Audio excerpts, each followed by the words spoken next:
In my previous life, I died because of a man who didn't deserve a single breath I wasted on him.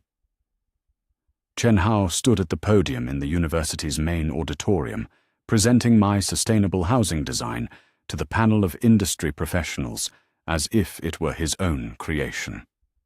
This innovative approach to eco-friendly architecture represents months of dedicated research, he said, with that charming smile that once made my heart skip a beat. The same smile he wore when he told me 3 days earlier, "Did you really think someone like you could compete with Song Yixuan? You're just a naive girl from the countryside who got lucky with a scholarship. No one will ever believe you could create something this sophisticated." The memory of his words still burns through me like acid. I remember sitting in the back row of that auditorium, watching him steal not just my work but my entire future, while Song Yixuan sat in the front row with her father, the dean of our architecture department. She looked so elegant in her designer dress, her perfectly styled hair catching the auditorium lights as she nodded approvingly at my stolen designs. Chen Hao had been dating her secretly for months, while I poured my soul into creating the breakthrough sustainable housing model that would change everything. I had worked 18-hour days in the lab, skipping meals, sacrificing sleep, believing I was building our future together. How laughable. When I tried to stand up and expose his theft, he had already prepared for that possibility. "Li Wei has been struggling with mental health issues lately," he announced to the panel with fake concern dripping from his voice. "She's become obsessed with claiming credit for collaborative work. I've been trying to help her, but her delusions have gotten worse." The industry professionals looked at me with pity and embarrassment as security escorted me from the building. Song Yixuan whispered something to her father, and they both shook their heads disapprovingly. Chen Hao watched me being dragged away with cold satisfaction in his eyes, the mask of fake concern already slipping. That night, I ran through the rain-soaked streets like a madwoman, my thesis portfolio clutched against my chest, tears mixing with rainwater on my face. 3 years of architectural studies, 2 years of relationship with Chen Hao, months of groundbreaking research on sustainable materials and energy-efficient design, all destroyed in a single afternoon. The internship with Beijing's most prestigious architectural firm, the one that would have launched my career, was now his. The recognition for innovation that should have been mine was now attached to his name. Even my own professors looked at me like I was a delusional student having a breakdown rather than a victim of intellectual theft. I couldn't see clearly through my tears and rage when I stepped into that intersection. The truck driver said later that I appeared out of nowhere, like I wanted to be hit. Maybe I did.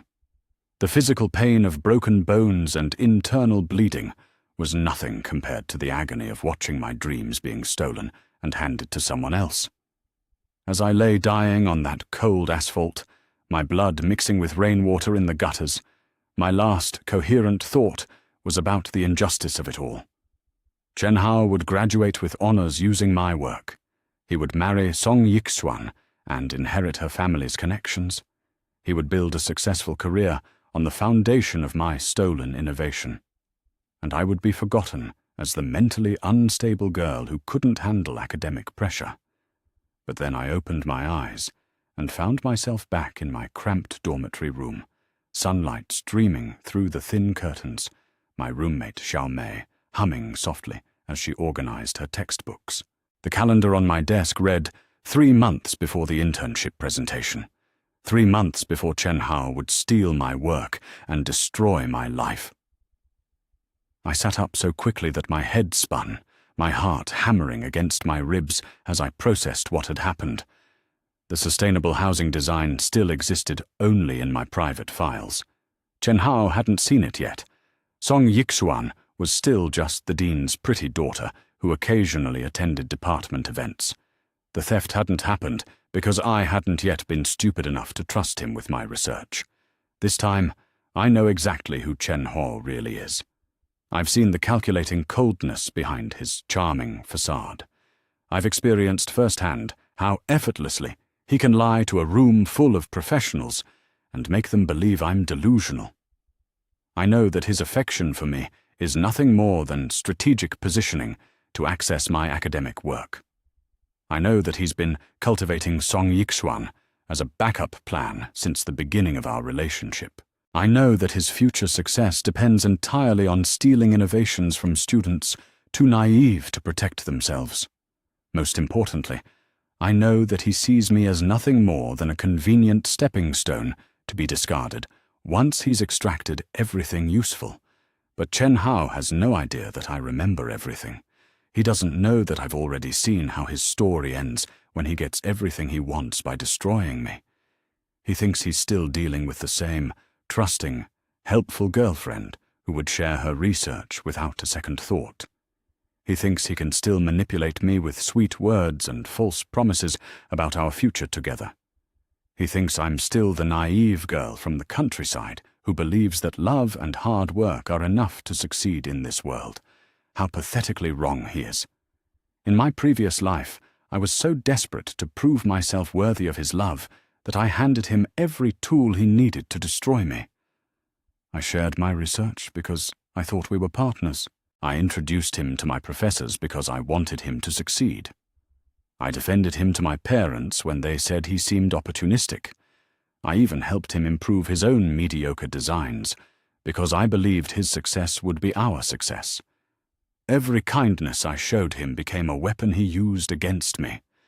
Every vulnerability I revealed became ammunition for his final betrayal. My devotion to him was nothing more than complicity in my own destruction. This time, things will be very different. This time, I'll protect my work with the paranoia of someone who knows exactly how it can be stolen. This time, I'll document every interaction, every request, every suspicious moment. This time, I'll build relationships with professors and industry professionals based on my own merit, not through his manipulation. This time, when Chen Hao tries to position himself for the theft that destroyed my previous life, he'll discover that Li Wei is no longer the naive girl who believes in fairness and happy endings. This time, he'll learn what it means to underestimate someone who has already died from his betrayal once. The soft knock on my door interrupts my planning. "Wei Wei, are you awake? Chen Hao is here to see you," Xiaomei calls through the thin walls. Of course he is. In my previous life, this was the morning he first asked to see my preliminary research for what would become the Sustainable Housing Project. This was the beginning of months of careful manipulation, where he slowly gained access to my work while positioning himself as the brilliant boyfriend who deserved to share in any success. This was the first step in the systematic theft that would eventually kill me. I smile coldly as I get dressed, choosing clothes that make me look put together and confident rather than eager to please. Let him come. Let him try his practiced charm and calculated vulnerability. Let him attempt to manipulate the girl who died from trusting him. This time, I'm ready for Chen Hao's games. This time, I already know how every move ends. This time, the naive girl from the countryside is going to teach the city boy what real strategy looks like. My wonderful life is just beginning, and his has 3 months left before it starts falling apart. The aftermath of my presentation, victory unfolds with the swift efficiency of justice finally served, as industry professionals and faculty members surround me with congratulations and opportunities that exceed even my most ambitious dreams. Dr. Liu approaches with a formal contract that makes my internship selection official, along with additional offers that represent the kind of career acceleration I never imagined possible. Li Wei, based on your presentation and the innovation you've demonstrated, we'd like to offer you not just the internship, but a guaranteed position in our research and development division upon graduation, with patent support for your sustainable housing designs. The irony is delicious and perfect. Chen Hao's attempt to steal my work and destroy my career has actually resulted in me achieving far greater success than I ever reached in my previous life. His criminal targeting of me created the documentation and evidence trail that proved my intellectual property rights beyond any possible dispute, making my research more valuable and protected than it would have been if he had simply left me alone. The predator who tried to destroy me has inadvertently become the architect of my greatest triumph. Song Yixuan's genuine happiness for my success represents the kind of friendship that Chen Hao's manipulation made impossible in my previous life, when his lies and scheming kept potential allies suspicious and isolated from each other.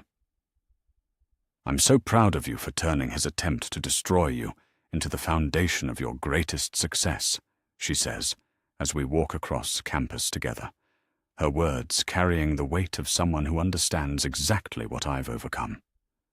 Chen Hao thought he could use both of us, but instead, he created the alliance that exposed his true nature and protected other students.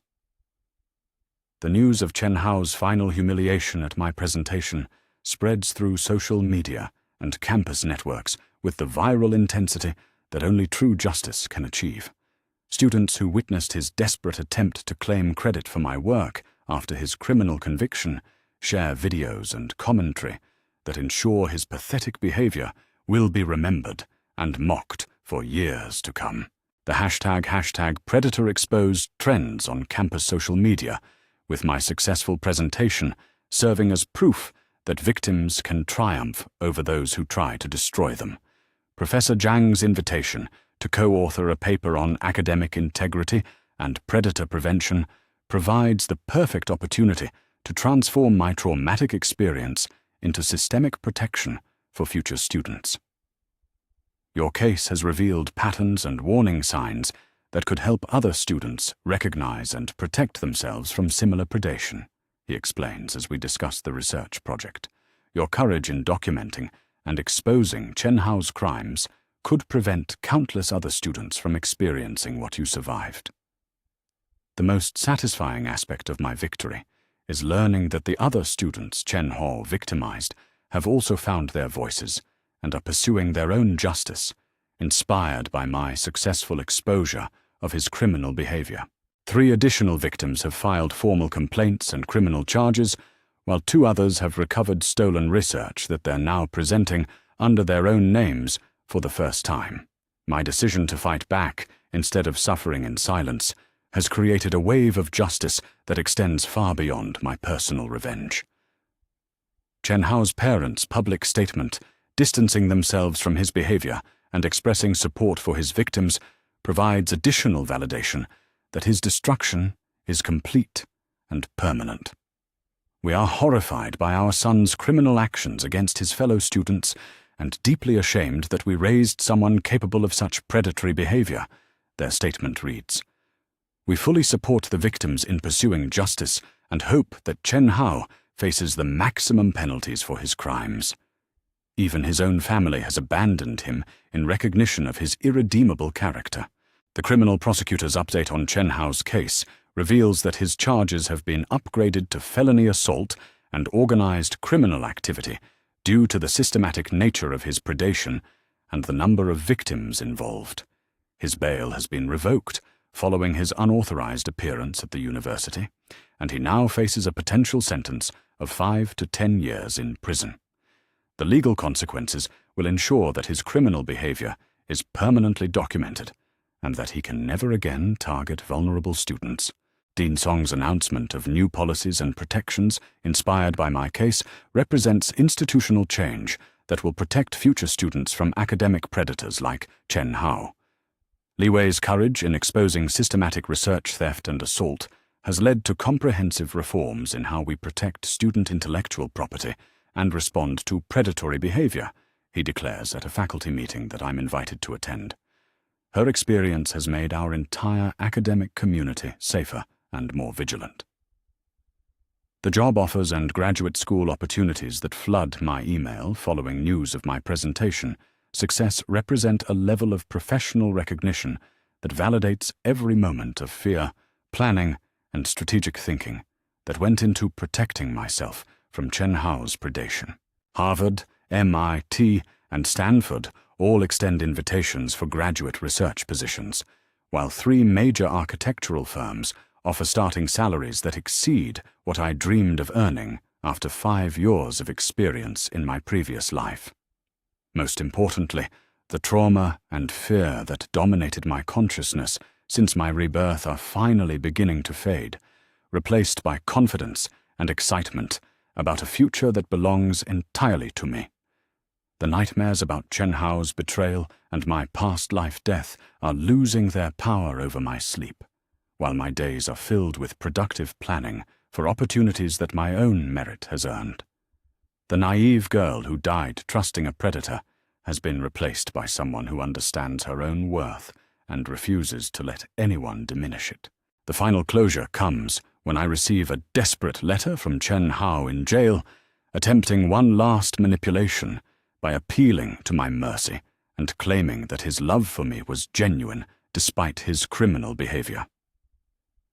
Wei Wei, I know I made terrible mistakes, but what we had together was real. Please don't let them destroy my entire future over some research projects that we could have shared anyway. I'm begging you to speak to the prosecutor about reducing the charges.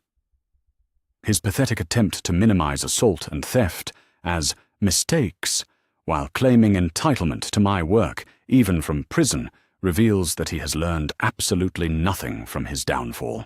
My response is swift, final, and devastating in its complete indifference to his suffering. Chen Hao, what you call love was systematic predation, and what you call mistakes were premeditated crimes. I don't forgive people who try to destroy me, and I certainly don't help them escape the consequences of their own actions. Your future was destroyed by your choices, not by my justice. I hope your time in prison gives you opportunity to reflect on what it means to prey on innocent people. The letter provides perfect closure by demonstrating that the predator's power over me is completely and permanently broken. As I prepare for my new internship and the limitless opportunities opening before me, I realize that Chen Hao's attempt to destroy my life has actually created the most satisfying possible ending to our story. He sits in prison, facing years of incarceration and permanent professional destruction, while I embark on a career that exceeds my wildest previous life dreams. The victim he tried to eliminate has become successful beyond his capacity to imagine, while the predator who thought he could manipulate and exploit vulnerable students has learned that some prey are more dangerous than they appear. The transformation from naive victim to strategic victor feels complete as I look toward a future filled with achievement, recognition, and the deep satisfaction that comes from turning trauma into triumph. Chen Hao thought he could steal my work, destroy my reputation, and eliminate me as competition for opportunities he believed belonged to him. Instead, he has inadvertently provided me with the evidence, motivation, and documentation needed to achieve success that dwarfs anything he ever dreamed of accomplishing through theft and manipulation. Sometimes the best revenge is living so well that your enemies can only watch in despair from the ruins of their own making. 6 months after Chen Hao's sentencing to 7 years in prison for systematic academic predation and assault, I stand in the gleaming headquarters of Beijing's most prestigious architectural firm, reviewing blueprints for the sustainable housing project that has already attracted international attention and investment. The irony that my work is being implemented on a scale that exceeds even my most ambitious previous life dreams, while Chen Hao serves time in a concrete cell, is almost overwhelming in its perfect justice. This is what success looks like when it belongs to its rightful creator. My internship has evolved into a full-time position with responsibilities typically reserved for architects with decades of experience, largely because my innovations in biomimetic materials and passive solar design have proven commercially viable beyond anything the firm had previously imagined. Li Wei, the Ministry of Housing wants to discuss implementing your sustainable design principles in the National Affordable Housing Initiative, Dr. Liu announces as he enters my office with obvious excitement. Your work could influence residential construction across the entire country. The recognition extends far beyond professional success into academic acclaim that validates every moment of fear and strategic planning that went into protecting my research from Chen Hao's predation. 3 major universities have offered me full scholarships for graduate study, while 2 international journals have requested exclusive rights to publish my research on sustainable architectural innovation. Professor Zhang calls regularly with updates about speaking invitations and collaborative opportunities that represent the kind of career I never dared imagine in my previous life. Song Yixuan's friendship has blossomed into the supportive professional relationship that Chen Hao's manipulation made impossible when he was dividing us against each other for his own benefit. She now works at her father's architectural consulting firm, where she regularly refers clients interested in sustainable design to my projects and innovations. It's strange to think that Chen Hao brought us together by trying to manipulate both of us, she reflects during one of our monthly dinners. His attempt to pit us against each other actually created the alliance that destroyed him. The other students Chen Hao victimized have also found their voices and reclaimed their stolen work, creating a support network of survivors who help each other navigate the aftermath of academic predation. 2 of his victims have published their recovered research under their own names, while another has started a non-profit organization dedicated to protecting students from intellectual property theft. My decision to fight back, rather than suffer in silence, has created ripple effects of justice that extend far beyond my personal revenge. My parents' pride in my achievements provides emotional validation that feels deeper and more meaningful than any professional recognition, partly because they understand the full scope of what I overcame to reach this point. We always knew you were brilliant, but watching you turn betrayal into triumph shows a strength we never imagined, my mother says during their visit to see my new office and meet my colleagues. You've grown into someone who protects herself and others, and we're so proud of who you've become. The comprehensive policy changes implemented by universities across the country in response to Chen Hao's case have created systematic protections that will prevent future students from experiencing the predation I survived. Academic integrity training now includes specific modules on recognizing and reporting research theft, while digital documentation systems automatically track and timestamp student work to prevent appropriation claims. My traumatic experience has been transformed into institutional change that protects countless other potential victims. Industry recognition for my sustainable housing innovations has reached international levels, with invitations to present my work at conferences in Japan, Germany, and the United States. The World Green Building Council has nominated my designs for their annual Innovation Award, while several European firms have requested licensing agreements to implement my materials and energy systems in their own projects. The global impact of work that Chen Hao tried to steal and claim as his own represents the most satisfying possible vindication.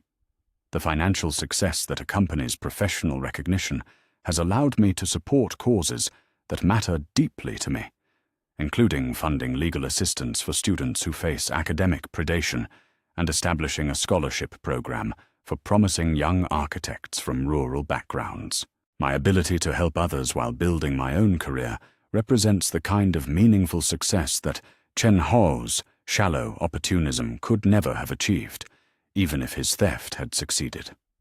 Most importantly, the constant fear and hypervigilance that dominated my consciousness since rebirth have finally faded into background awareness, replaced by confidence in my ability to recognize and respond to threats while focusing primarily on positive opportunities and relationships. The trauma of my past life, betrayal, and death no longer controls my daily experience, though it remains available as wisdom that helps me protect myself and guide others who face similar challenges. Professor Zhang's invitation to co-teach a course on academic integrity and intellectual property protection provides the perfect opportunity to transform my experience into educational content that will help future students recognize and prevent predatory behavior before it damages their careers. Your case has become the definitive example of how victims can protect themselves and seek justice, he explains as we develop the curriculum. Teaching other students your strategies could prevent countless tragedies. The casual mention of Chen Hao's current situation during a campus security briefing provides closure without reopening emotional wounds that have finally healed. The former student who was convicted of systematic research theft and assault is serving his sentence at a medium security facility outside the city, the security chief reports matter-of-factly. His attempts to appeal his conviction have been unsuccessful, and he remains barred from all academic institutions permanently. His complete removal from the world where he caused such damage feels like perfect justice. The contrast between my thriving career and Chen Hao's imprisonment could not be more stark or satisfying.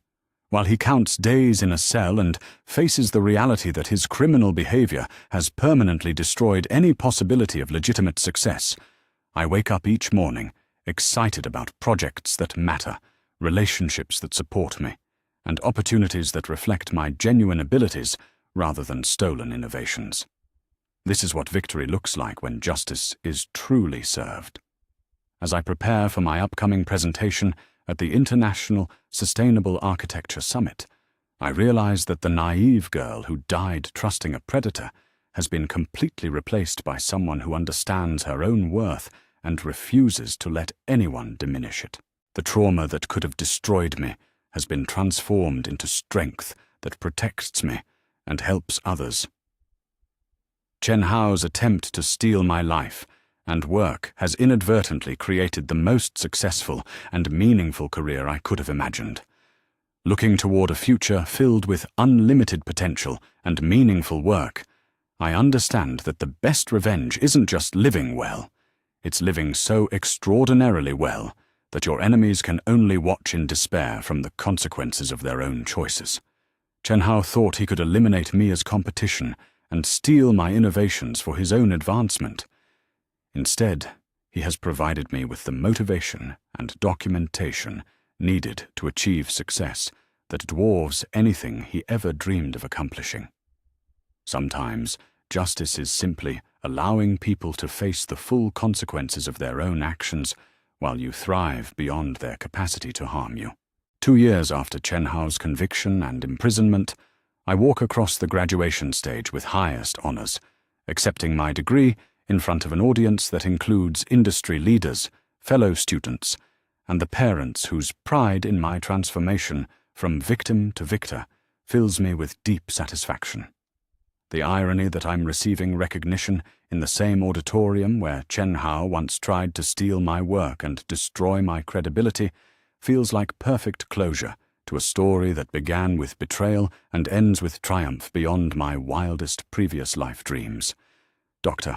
Liu's announcement during the graduation ceremony that my sustainable housing innovations are being implemented in residential projects across 3 countries represents the kind of global impact that validates every moment of fear, planning, and strategic resistance that went into protecting my research from academic predation. Li Wei's breakthrough designs are revolutionizing how we think about eco-friendly construction, he declares to the assembled crowd. Her work will improve lives and protect the environment for generations to come. The standing ovation that greets his announcement echoes with justice finally served, washing over me as I stand in the exact spot where Chen Hao once claimed credit for work that was never his. This time, the recognition belongs to its rightful creator, and everyone present understands the significance of that recognition. The naive girl who died believing in fairness and trust has been replaced by someone who earned success through her own brilliance and courage to protect what was hers. Song Yixuan's presence in the audience with her father represents the friendship that Chen Hao's manipulation could never destroy, built on mutual respect rather than competition for a predator's attention. After the ceremony, she approaches with genuine happiness that makes our shared victory over Chen Hao's schemes feel complete. "I'm so glad we became allies instead of rivals," she says warmly. "Your courage in exposing him protected both of us and created something beautiful from his attempt to divide us." Professor Zhang's final words to me as I prepare to leave for my graduate studies abroad carry the weight of a mentor who witnessed my transformation from traumatized victim to confident victor. "Li Hui, you've shown that predators only succeed when their victims remain isolated and silent," he reflects with obvious pride. "Your decision to fight back and protect others has made our entire academic community safer. Your legacy here extends far beyond your research achievements." The brief final encounter with Chen Hao comes unexpectedly as I'm loading my belongings into a car for my departure to Harvard, where I've been accepted into their most prestigious graduate architecture program. He appears across the street from my apartment building, apparently on supervised release for a court appearance, looking diminished and hollow in the orange jumpsuit that marks his status as a convicted felon. The sight of him no longer triggers fear or anger, only complete indifference to his existence. Our eyes meet for perhaps 3 seconds before I deliberately turn away and continue my packing, demonstrating that his presence has no power to disturb my peace or interrupt my progress toward an extraordinary future.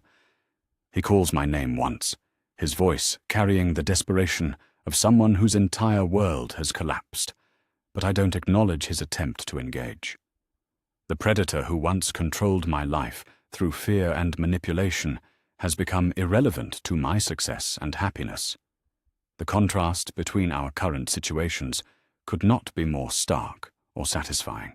While Chen Hao faces years of continued imprisonment, followed by permanent professional exile as a convicted felon, I prepare to begin graduate study at the world's most prestigious university, with full scholarship support and research funding that will allow me to expand my sustainable housing innovations. His attempt to steal my future has inadvertently created opportunities for me that exceed anything I achieved in my previous life. My parents' final words before my departure for Harvard capture the magnitude of what has been accomplished through courage and strategic thinking. "We're proud that you turned the worst betrayal into the greatest triumph," my father says as they help load my research materials. "You've shown that victims don't have to remain victims if they're brave enough to fight for justice." Their validation feels deeper than any professional recognition because it acknowledges both my suffering and my strength. The email I receive from Chen Hao's latest victim, a former high school classmate who recognized his pattern of predatory behavior from news coverage of my case, reminds me that justice extends beyond personal revenge to protection of future targets. "Your courage in exposing him gave me the strength to report what he did to me years ago," she writes gratefully. "Because of your case, there's now evidence of his predatory behavior dating back to adolescence. Your victory helped me find my voice too."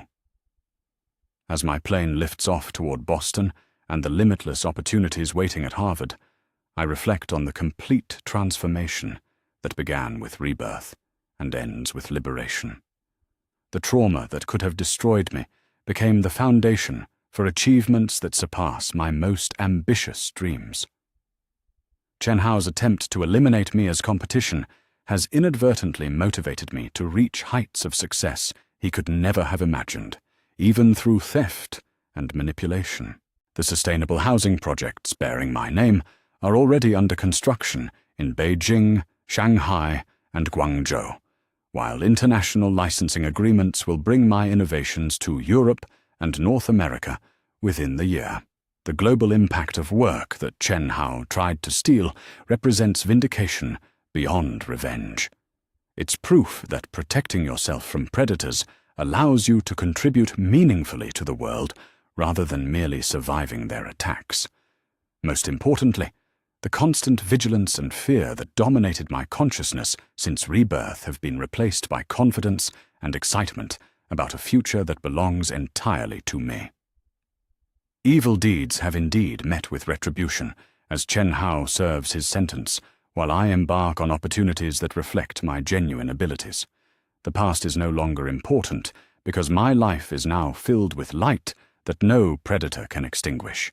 Looking down at the city where I died in my previous life, I understand that the best revenge isn't destruction of your enemies. It's living so extraordinarily well that their attempts to harm you become the foundation for your greatest achievements. Chen Hao thought he could steal my innovations and eliminate me as competition.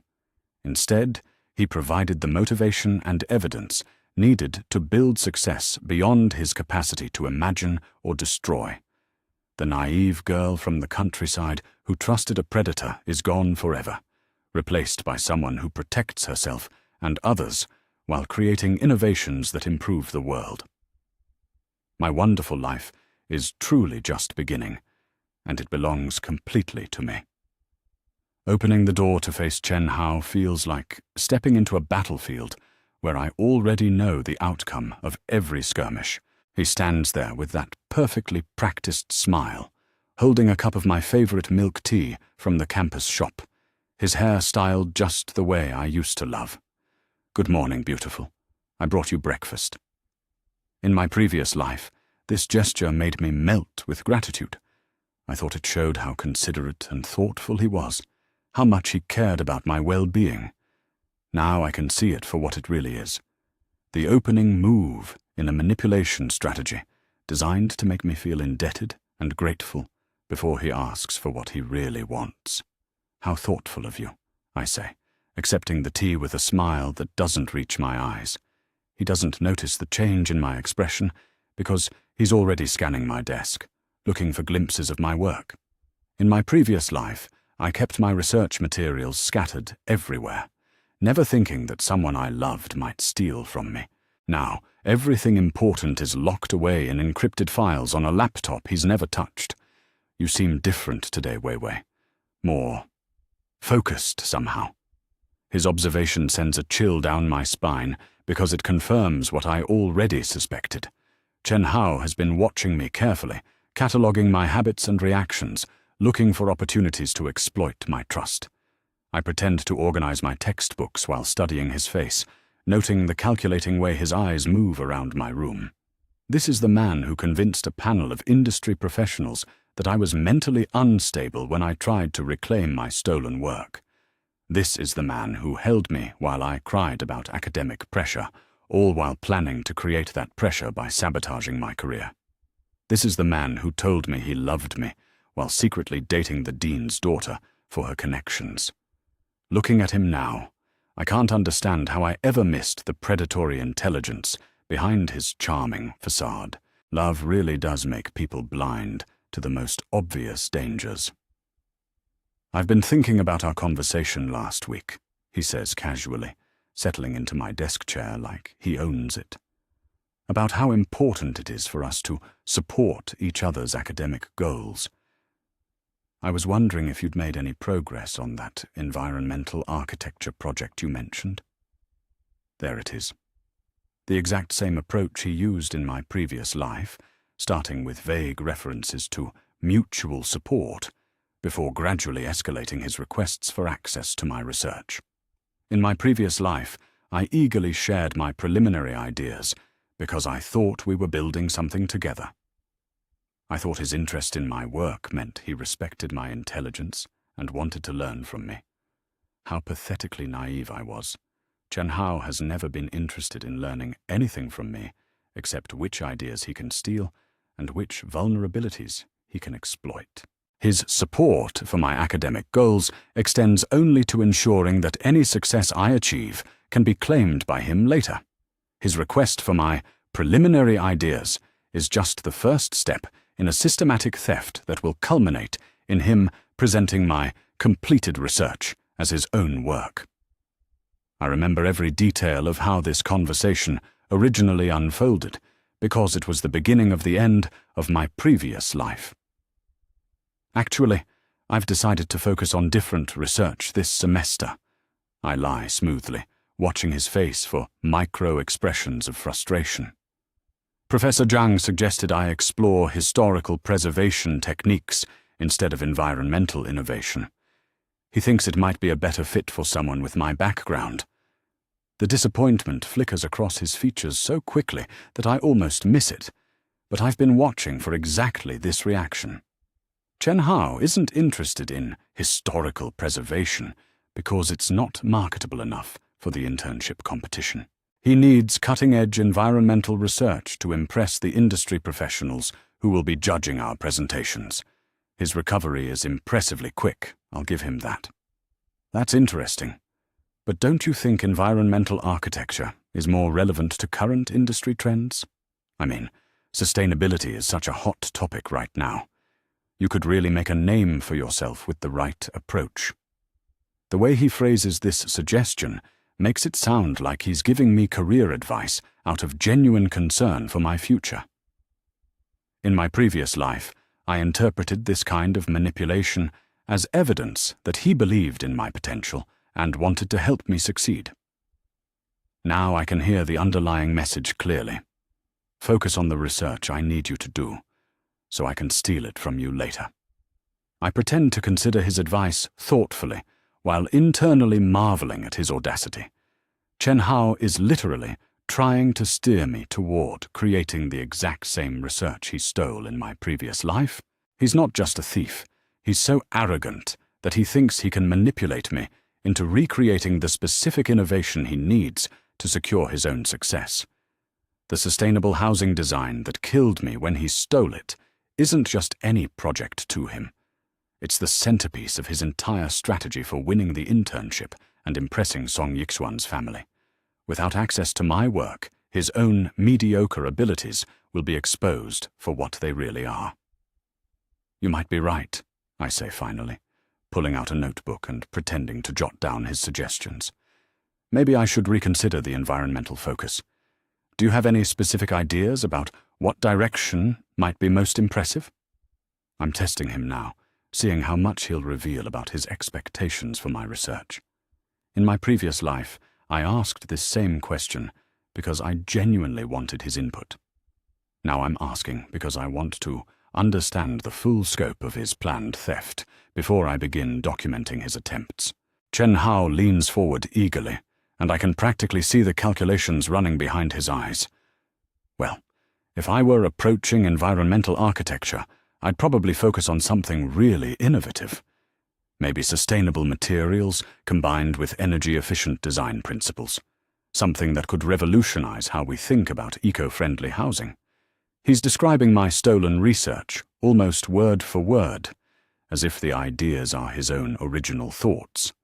The sheer audacity of it makes my blood boil, but I keep my expression neutral and interested. That sounds fascinating, I murmur, continuing to take notes. I'll definitely give it some serious thought. Actually, would you mind if I recorded our conversation? I want to make sure I capture all your insights accurately. The suggestion makes him visibly uncomfortable, though he tries to hide it behind another charming smile.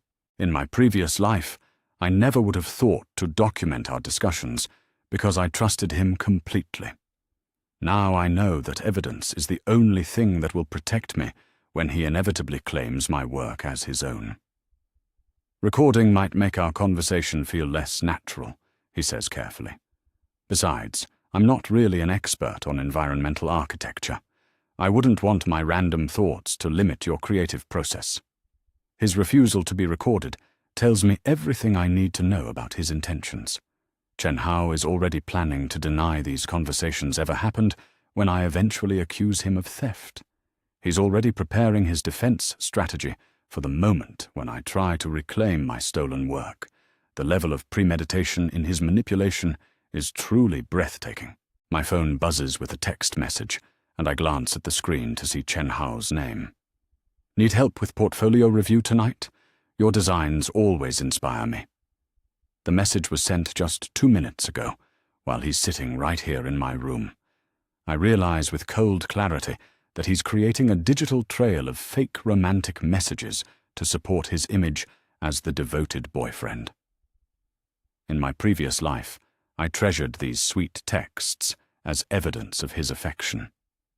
Now I understand they're part of an elaborate performance designed to make our relationship appear genuine to anyone who might investigate later. Everything okay? He asks, noting my expression as I stare at my phone. Just checking my schedule for this week, I reply, taking a screenshot of his message before deleting it. Let him create his fake evidence trail. This time, I'll be creating my own documentation of his manipulation tactics. Actually, I should probably get ready for my morning class. Professor Zhang wants to discuss my research direction in more detail. The mention of Professor Zhang makes Chen Hao stiffen slightly, though he tries to cover it with casual interest. Professor Zhang is pretty old-fashioned, isn't he? I hope he doesn't discourage you from pursuing innovative approaches. The subtle criticism is meant to undermine my relationship with the one professor who genuinely supports my work. In my previous life, comments like this gradually convinced me to distance myself from mentors who might have protected me from Chen Hao's schemes. This time, I'll be strengthening those relationships instead of sabotaging them based on his manipulative suggestions. As Chen Hao finally leaves my room, I lock the door behind him and lean against it, my heart racing with a mixture of rage and determination. Every word he spoke, every gesture he made, every micro-expression that crossed his face confirmed what I already knew about his true nature. But experiencing his manipulation tactics firsthand, while fully aware of his intentions, is almost overwhelming. The man I once loved enough to die for is nothing more than a calculating predator who sees me as prey to be consumed for his own advancement. I pull out my laptop and begin typing a detailed account of this morning's conversation, including timestamps, exact quotes, and my analysis of his manipulation techniques. In my previous life, I had no evidence to support my accusations when Chen Hao stole my work, because I never suspected I would need it. This time, I'll document everything with the paranoia of someone who has already been betrayed once. Every conversation, every text message, every request for access to my research will be recorded and preserved. The real Li Wei died 3 months from now because she was too trusting to protect herself from someone who claimed to love her. But I'm not the real Li Wei anymore. I'm someone who has already seen the full scope of Chen Hao's cruelty and lived with the consequences. I'm someone who knows exactly how his mind works and what he's planning to do. I'm someone who has nothing left to lose and everything to gain from exposing him for what he really is. This time, Chen Hao picked the wrong victim. This time, he's going to learn what happens when you try to destroy someone who's already died from your betrayal once before. 3 weeks into my new life, Chen Hao makes his first real move to access my research, and I'm ready for him. Wei Wei, I've been thinking about that environmental architecture project we discussed, he says during our lunch together in the campus cafeteria, his voice carefully casual as he picks at his noodles. I was wondering if you'd made any progress on the sustainable materials angle. Maybe I could take a look at your preliminary research. You know how much I value your brilliant mind. The compliment slides off his tongue with practiced ease, but I can hear the underlying hunger for my work. In my previous life, this moment was when I first showed him my early sketches for the sustainable housing design. I was so flattered by his interest and so eager to share my ideas with someone who claimed to appreciate my intelligence. I remember the way his eyes lit up when he saw my innovation in combining recycled materials with energy-efficient design principles.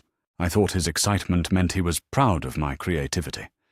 Now I understand he was already calculating how to steal my concepts and present them as his own insights.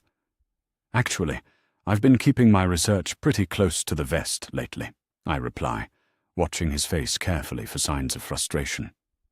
Professor Zhang suggested I be more protective of my work until I'm ready to publish. He mentioned something about intellectual property concerns in academic environments. The lie flows smoothly because it's based on truth.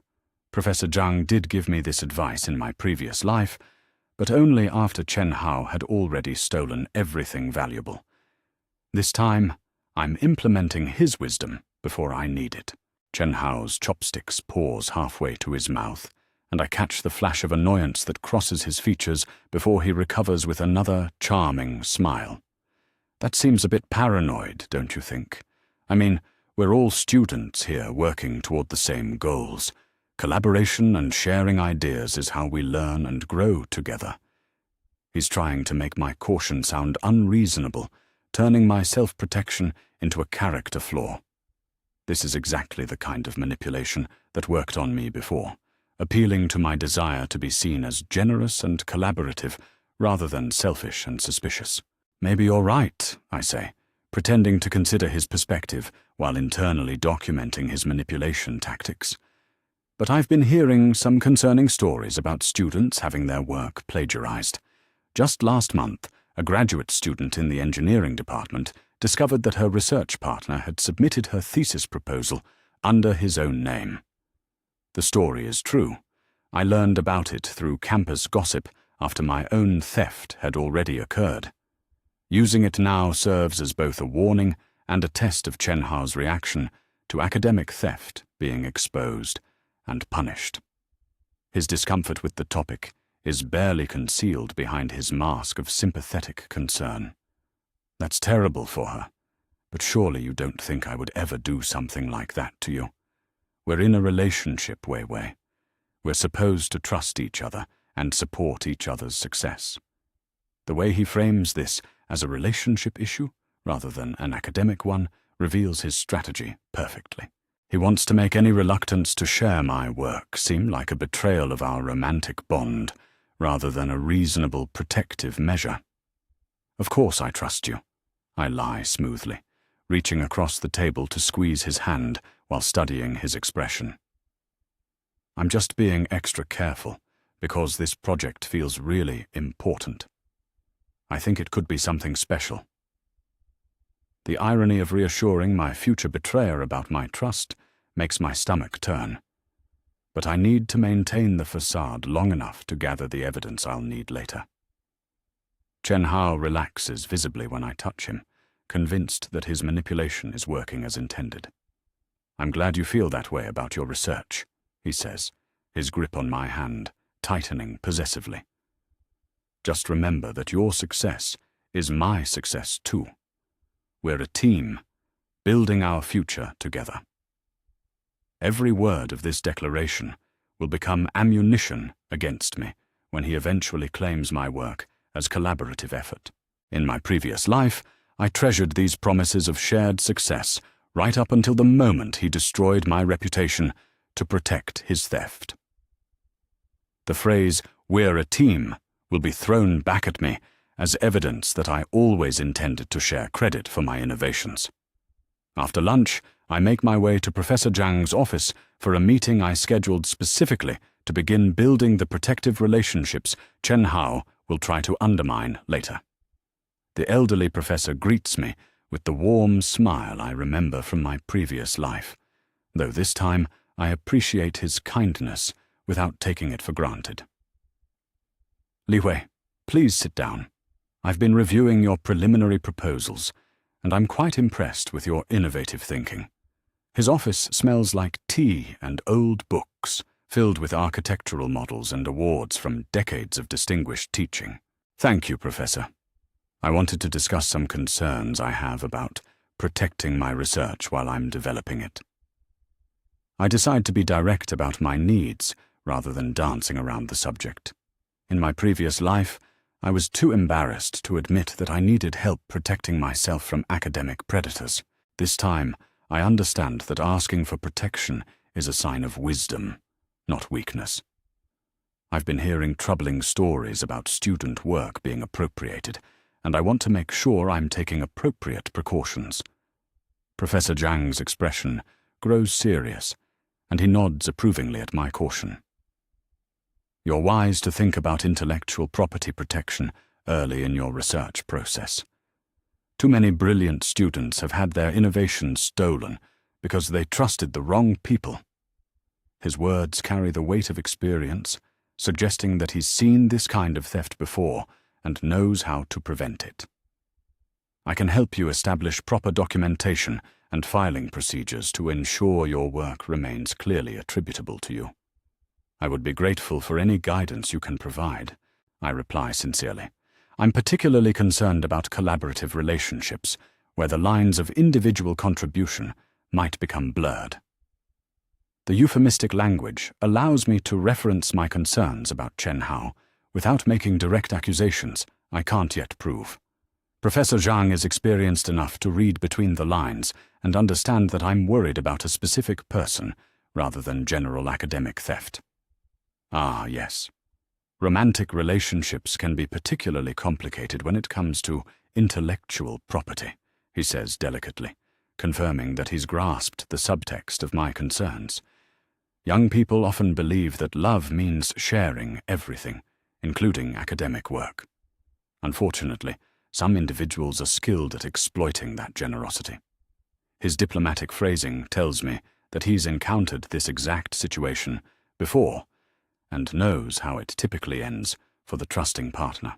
We spend the next hour establishing protocols for documenting my research progress, including time-stamped drafts, concept development records, and secure file storage systems.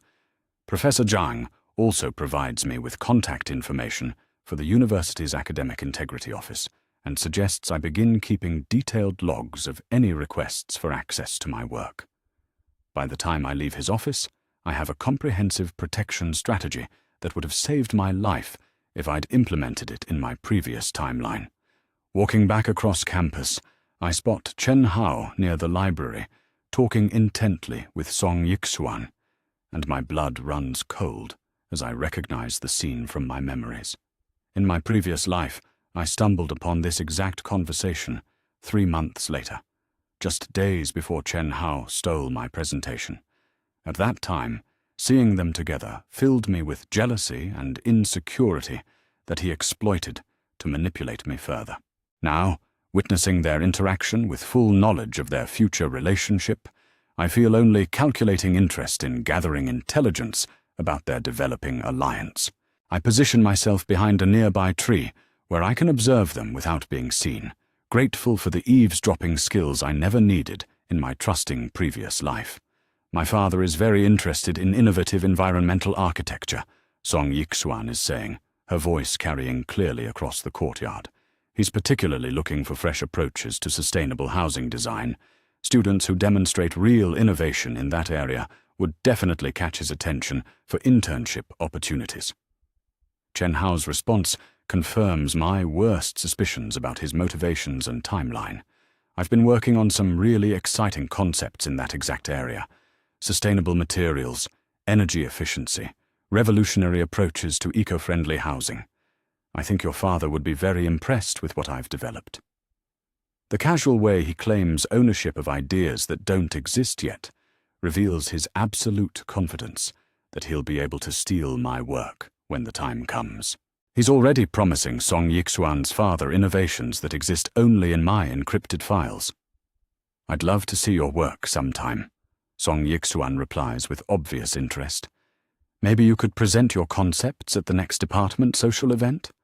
I know my father would be eager to hear from talented students like you. The way she looks at him while saying this makes it clear that their relationship extends beyond academic collaboration. Chen Hao is already positioning himself as both her romantic interest and her father's ideal internship candidate, using my future stolen work as the foundation for both connections. As they walk away together, Chen Hao places his hand on Song Yixuan's lower back in a gesture of casual intimacy that makes my stomach turn. In my previous life, he was touching me that same way, while secretly pursuing her for her family connections. The man who claimed to love me enough to build a future together was already shopping for my replacement before he'd even finished using me. The depth of his deception and calculation is truly staggering, even knowing what I know about his true nature. That evening, I sit in my dorm room, updating my documentation with detailed notes about the day's events. including Chen Hao's continued pressure for access to my research and his developing relationship with Song Yixuan. Every conversation, every manipulation attempt, every lie gets recorded with timestamps and analysis. In my previous life, I had no evidence to support my accusations because I never suspected I would need any. This time, I'm building an unshakable case against him that will destroy any attempt to claim my work or discredit my character. My phone buzzes with another text from Chen Hao. "Thanks for lunch today, beautiful. Can't wait to see what amazing innovations you create. Your brilliant mind is one of the things I love most about you." The message arrives at the exact same time he's probably texting Song Yixuan about the research concepts he plans to steal from me. The casual way he lies to both of us simultaneously reveals a level of sociopathic manipulation that still takes my breath away. I screenshot his message before responding. "Thanks for believing in me. Your support means everything." The irony of thanking him for believing in work he's planning to steal is almost overwhelming, but maintaining the facade is necessary for gathering the evidence I'll need later. Chen Hao thinks he's manipulating a naive girl who trusts him completely. He has no idea that every sweet word, every encouraging gesture, every request for my research is being documented by someone who already knows exactly how this story ends. In my previous life, I died believing that love and hard work were enough to protect me from people who wanted to destroy me. I died thinking that fairness and justice would eventually prevail if I just tried hard enough to prove the truth. This time, I understand that protection comes from preparation, justice comes from evidence, and the only person who can save Li Wei is Li Wei herself. Chen Hao made the mistake of underestimating his victim once. He won't get the chance to make that mistake again. The morning Chen Hao tries to access my laptop marks the beginning of his desperation, though he doesn't realize I'm watching him through the reflection in my window when he thinks I'm asleep. It's barely 6 a.m. when I hear the soft sound of my door opening, followed by careful footsteps across the creaky dormitory floor. In my previous life, I was a heavy sleeper who trusted my boyfriend enough to give him a spare key for emergencies. Now I understand that the only emergency was his growing panic about accessing my research before the internship deadline. I keep my breathing steady and my eyes closed as he approaches my desk where my laptop sits closed. Through my barely parted eyelids, I watch him carefully lift the screen and attempt to power it on, his movements practiced and confident. This isn't his first time trying to access my computer without permission. In my previous life, I probably slept through dozens of these violations, never knowing that the man I trusted was systematically stealing my ideas while I dreamed about our future together. The betrayal feels even more visceral when I witness it happening in real time. The frustrated sigh he releases when he encounters my new password protection tells me everything I need to know about his expectations and entitlement. Chen Hao genuinely believed he would have unrestricted access to my work, because he always had before. The fact that I've changed my security settings without telling him probably feels like a personal betrayal rather than a reasonable privacy measure. I can practically hear his mind racing as he tries to guess passwords based on information he thinks he knows about me. After several failed attempts, he gives up on the laptop and moves to my desk drawers, quietly rifling through my papers and notebooks. The sound of him searching through my personal belongings while thinking I'm unconscious makes my skin crawl, but I force myself to remain still and document this violation mentally. In my previous life, I occasionally noticed that my papers seemed disorganized or that my notebooks weren't where I left them, but I always assumed I was just being forgetful or careless. Now I understand that Chen Hao has been systematically searching my belongings for months. When he finally leaves, I wait another 10 minutes before getting up to check what he was looking for. My decoy notebook, the one I deliberately left in an obvious location filled with fake research concepts, has been moved and photographed. I can tell because I placed a small piece of tape between specific pages that has been disturbed and repositioned incorrectly. Chen Hao took pictures of my fake sustainable housing designs, believing he was stealing genuine research that could secure his internship and impress Song Yixuan's father. The irony of his theft is delicious. The designs he stole are deliberately flawed, based on materials that don't exist and energy systems that violate basic physics principles. Any architect with real experience would immediately recognize the concepts as theoretical nonsense created by someone who doesn't understand practical construction. But Chen Hao's own mediocrity prevents him from recognizing the fake research as garbage because he lacks the expertise to distinguish between innovation and impossibility. Later that morning, I implement the next phase of my strategy by approaching Song Yixuan directly during her study session in the library. In my previous life, I avoided her out of insecurity and jealousy, allowing Chen Hao to control the narrative about both our characters. This time, I'll build my own relationship with her, based on mutual respect and shared interests, making it impossible for him to manipulate either of us as effectively. Excuse me, you're Song Yixuan, right?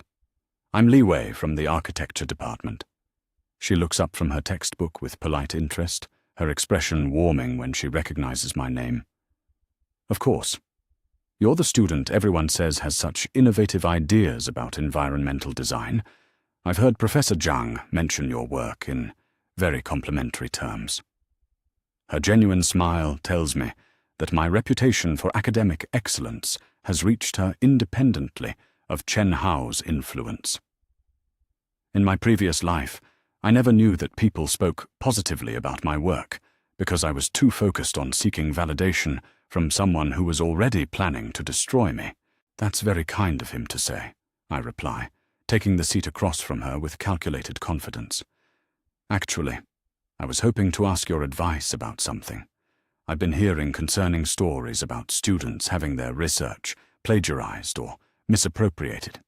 As someone whose father works in the industry, I wondered if you had any insights about protecting intellectual property in academic settings.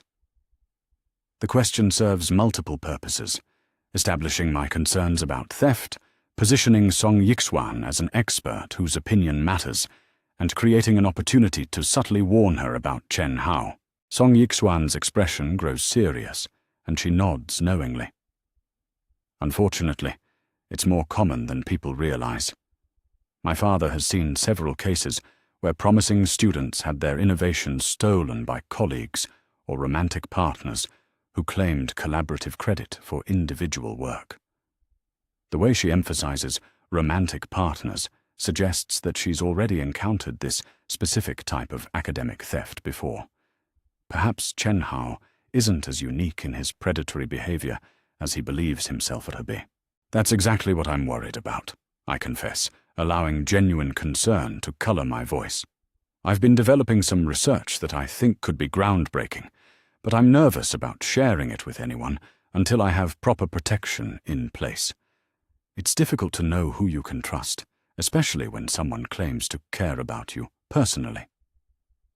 The subtle implication that I'm being pressured by someone close to me hangs in the air between us, and Song Yixuan's intelligent eyes narrow slightly as she processes what I'm really saying. You're wise to be cautious, she says carefully. Some people are very skilled at manipulating trust and affection to gain access to valuable work. They often target students who are naturally generous and collaborative, exploiting those positive qualities for their own advancement. Her description fits Chen Hao's manipulation tactics so perfectly that I wonder if she's speaking from personal experience or if she's already suspicious of his motives regarding both of us. Our conversation is interrupted when Chen Hao himself appears at our table, his surprise at seeing us together quickly masked by his practiced charm. What a pleasant surprise to find my two favorite people studying together, he says, though I can see the calculation behind his eyes as he tries to determine what we've been discussing. I hope I'm not interrupting anything important. The possessive way he places his hand on my shoulder while smiling at Song Yixuan reveals his belief that he can maintain relationships with both of us simultaneously without consequences. We were just discussing academic integrity and intellectual property protection, Song Yixuan replies with pointed directness, watching Chen Hao's face carefully for his reaction. Li Wei was sharing some very insightful concerns about research theft in academic environments. The way she delivers this information feels like a test, gauging whether Chen Hao will reveal guilt or discomfort when confronted with the topic of his own planned crimes. Chen Hao's laugh sounds forced and artificial compared to his usual smooth charm. That seems like a rather paranoid topic for such a beautiful morning. Surely we're all here to support each other's success, rather than worrying about theft and betrayal. His attempt to dismiss our concerns as paranoid while reframing academic protection as antisocial behavior reveals his desperation to discourage exactly the kind of caution that would prevent his theft from succeeding. I don't think protecting one's work is paranoid at all, Song Yichuan responds coolly, her tone suggesting that Chen Hao's reaction has confirmed rather than allayed her suspicions. In fact, I think students who are serious about their futures should be very careful about who they trust with sensitive information. The pointed way she looks at him while saying this makes it clear that whatever romantic relationship he thought he was building with her has just taken a significant step backward. After Chen Hao makes an awkward excuse and leaves us alone, Song Yixuan turns to me with obvious concern. I hope you don't mind me asking, but is he the person you're worried about regarding your research? Her direct question catches me off guard, because I expected to need much more subtle maneuvering to reach this level of mutual understanding. Song Yixuan is clearly more perceptive and intelligent than Chen Hao gave her credit for when he assumed he could manipulate her easily. I'm not ready to make specific accusations, I reply carefully.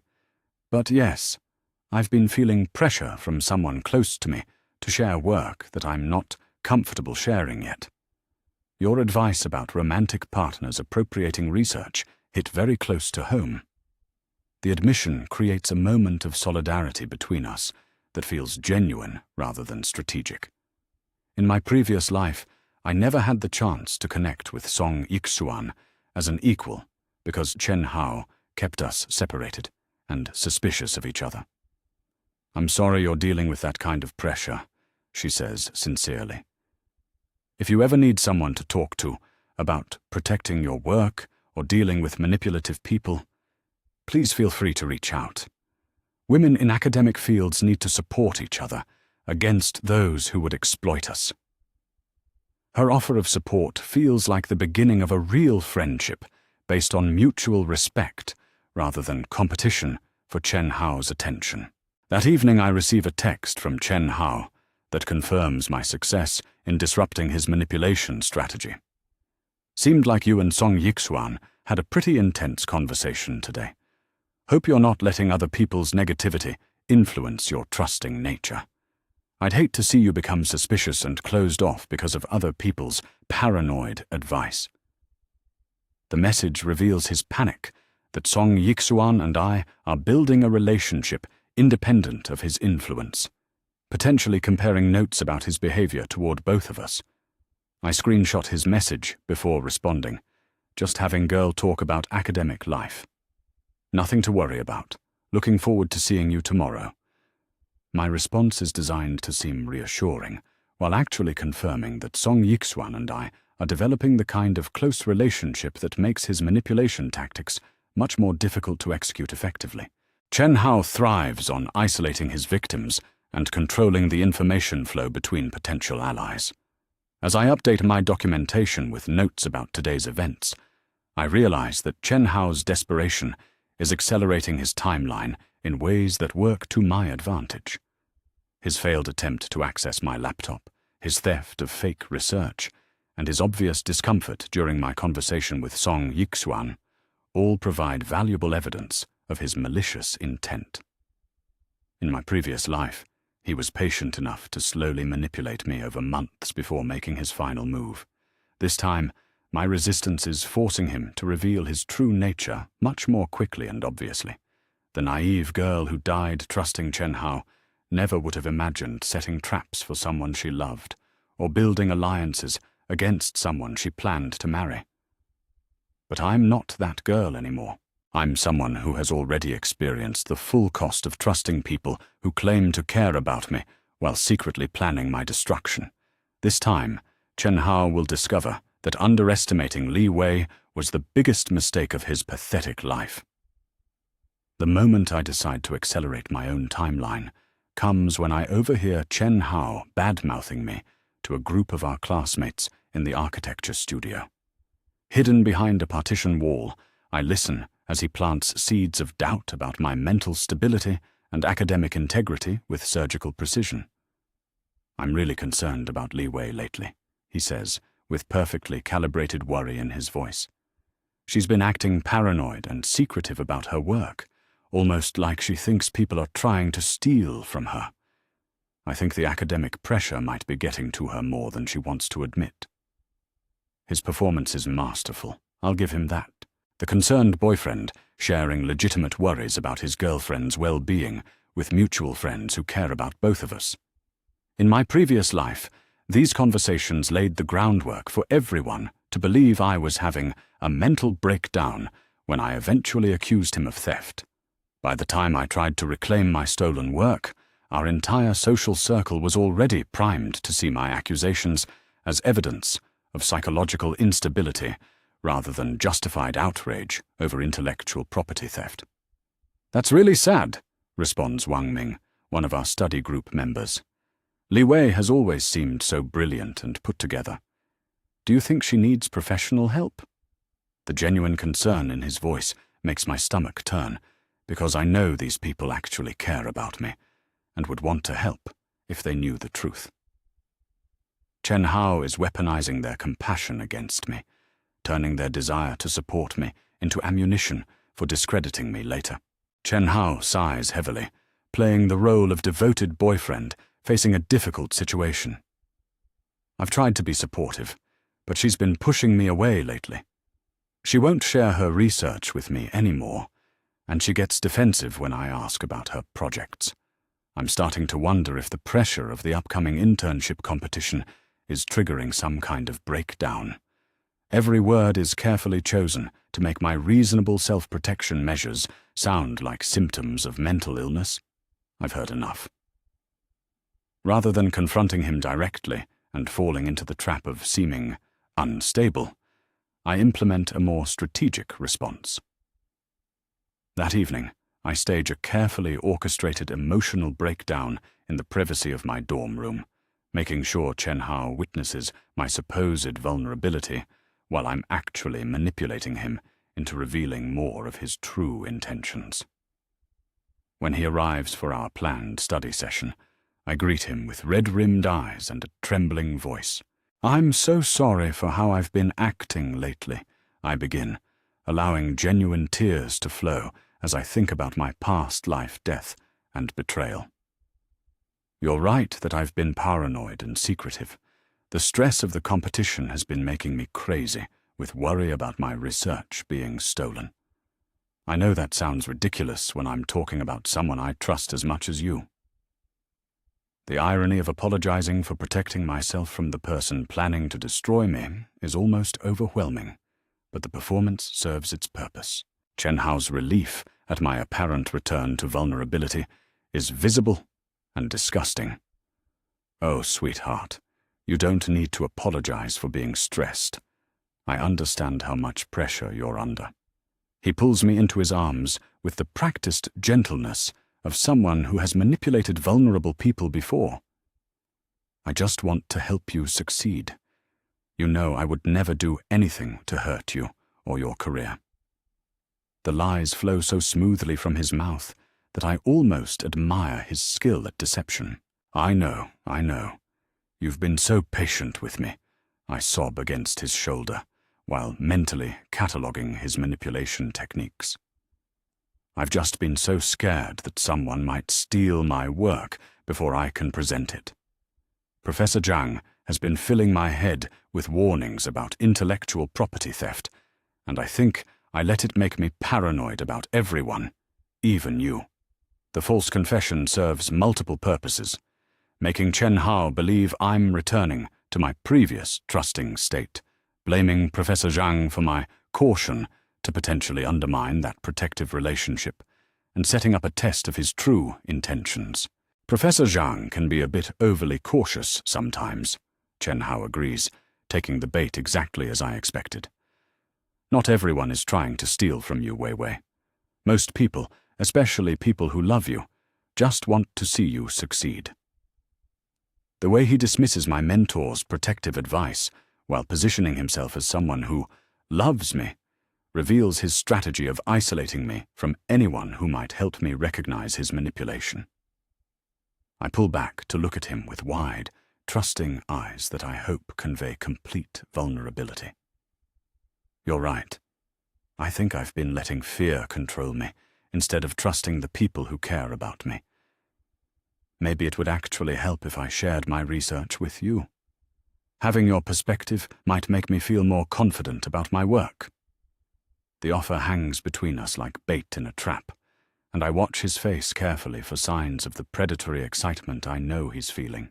Only if you're really comfortable with that, he says with false reluctance, though his eyes are already calculating.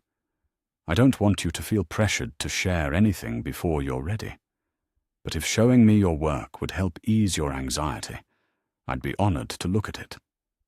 The performance of reluctance is intended to make me feel like sharing my research is my own idea, rather than his manipulation, giving him plausible deniability later when I accuse him of theft. I think it would help, I lie, reaching for my laptop with trembling hands. I've been working on this sustainable housing design that incorporates some really innovative materials and energy systems. Maybe getting your feedback would help me feel more confident about submitting it for the internship competition. The description makes his breathing change slightly, confirming that this is exactly the type of research he's been hoping to access. I open my laptop and navigate to a carefully prepared folder labeled Final Project, Sustainable Housing Innovation. Inside, I've placed a comprehensive research portfolio that looks impressively detailed and scientifically sound at first glance. Only someone with advanced expertise in material science and energy systems would realize that the entire project is an elaborate fake designed to expose attempted theft.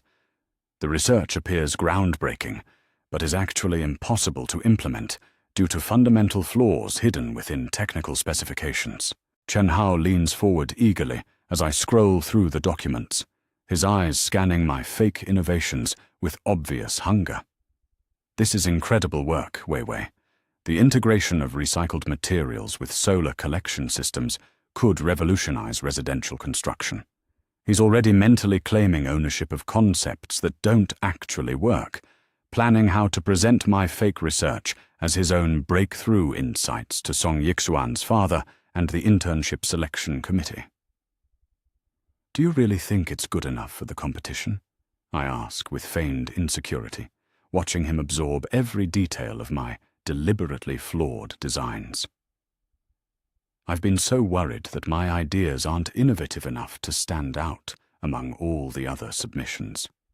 The self-doubt I'm performing is designed to make him more confident about stealing my work, convinced that I lack the self-assurance to effectively defend my intellectual property later. Are you kidding? This could win the whole competition, he declares with enthusiasm that feels genuine because he's already envisioning his victory speech. The sustainable materials alone are worth a publication, and the energy efficiency calculations are brilliant. Every compliment he gives my fake work will become evidence against him when I eventually reveal that he's stolen deliberately fraudulent research and tried to present it as legitimate innovation. Over the next hour, I walk him through every aspect of my fake project, making sure he understands enough detail to convincingly claim the work as his own. When he asks if he can take some notes to help me refine my presentation, I agree with grateful enthusiasm, secretly documenting his systematic appropriation of information he believes belongs to me. By the end of the evening, Chen Hao has enough fake research to hang himself professionally while believing he's acquired the key to his future success. After he leaves, I immediately update my evidence files with detailed notes about his reaction to my fake research, his requests for access to my work, and his obvious plans to appropriate my innovations.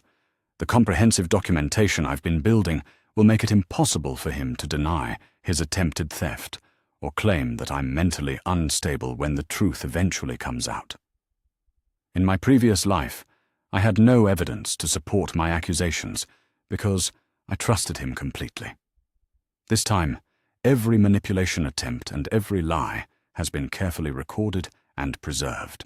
The next morning brings confirmation that my strategy is working when Professor Zhang pulls me aside after class with obvious concern. "Li Wei, I've been hearing some troubling rumors about your mental health and academic behavior. Several students have expressed worry that you might be struggling with the pressure of the upcoming competition."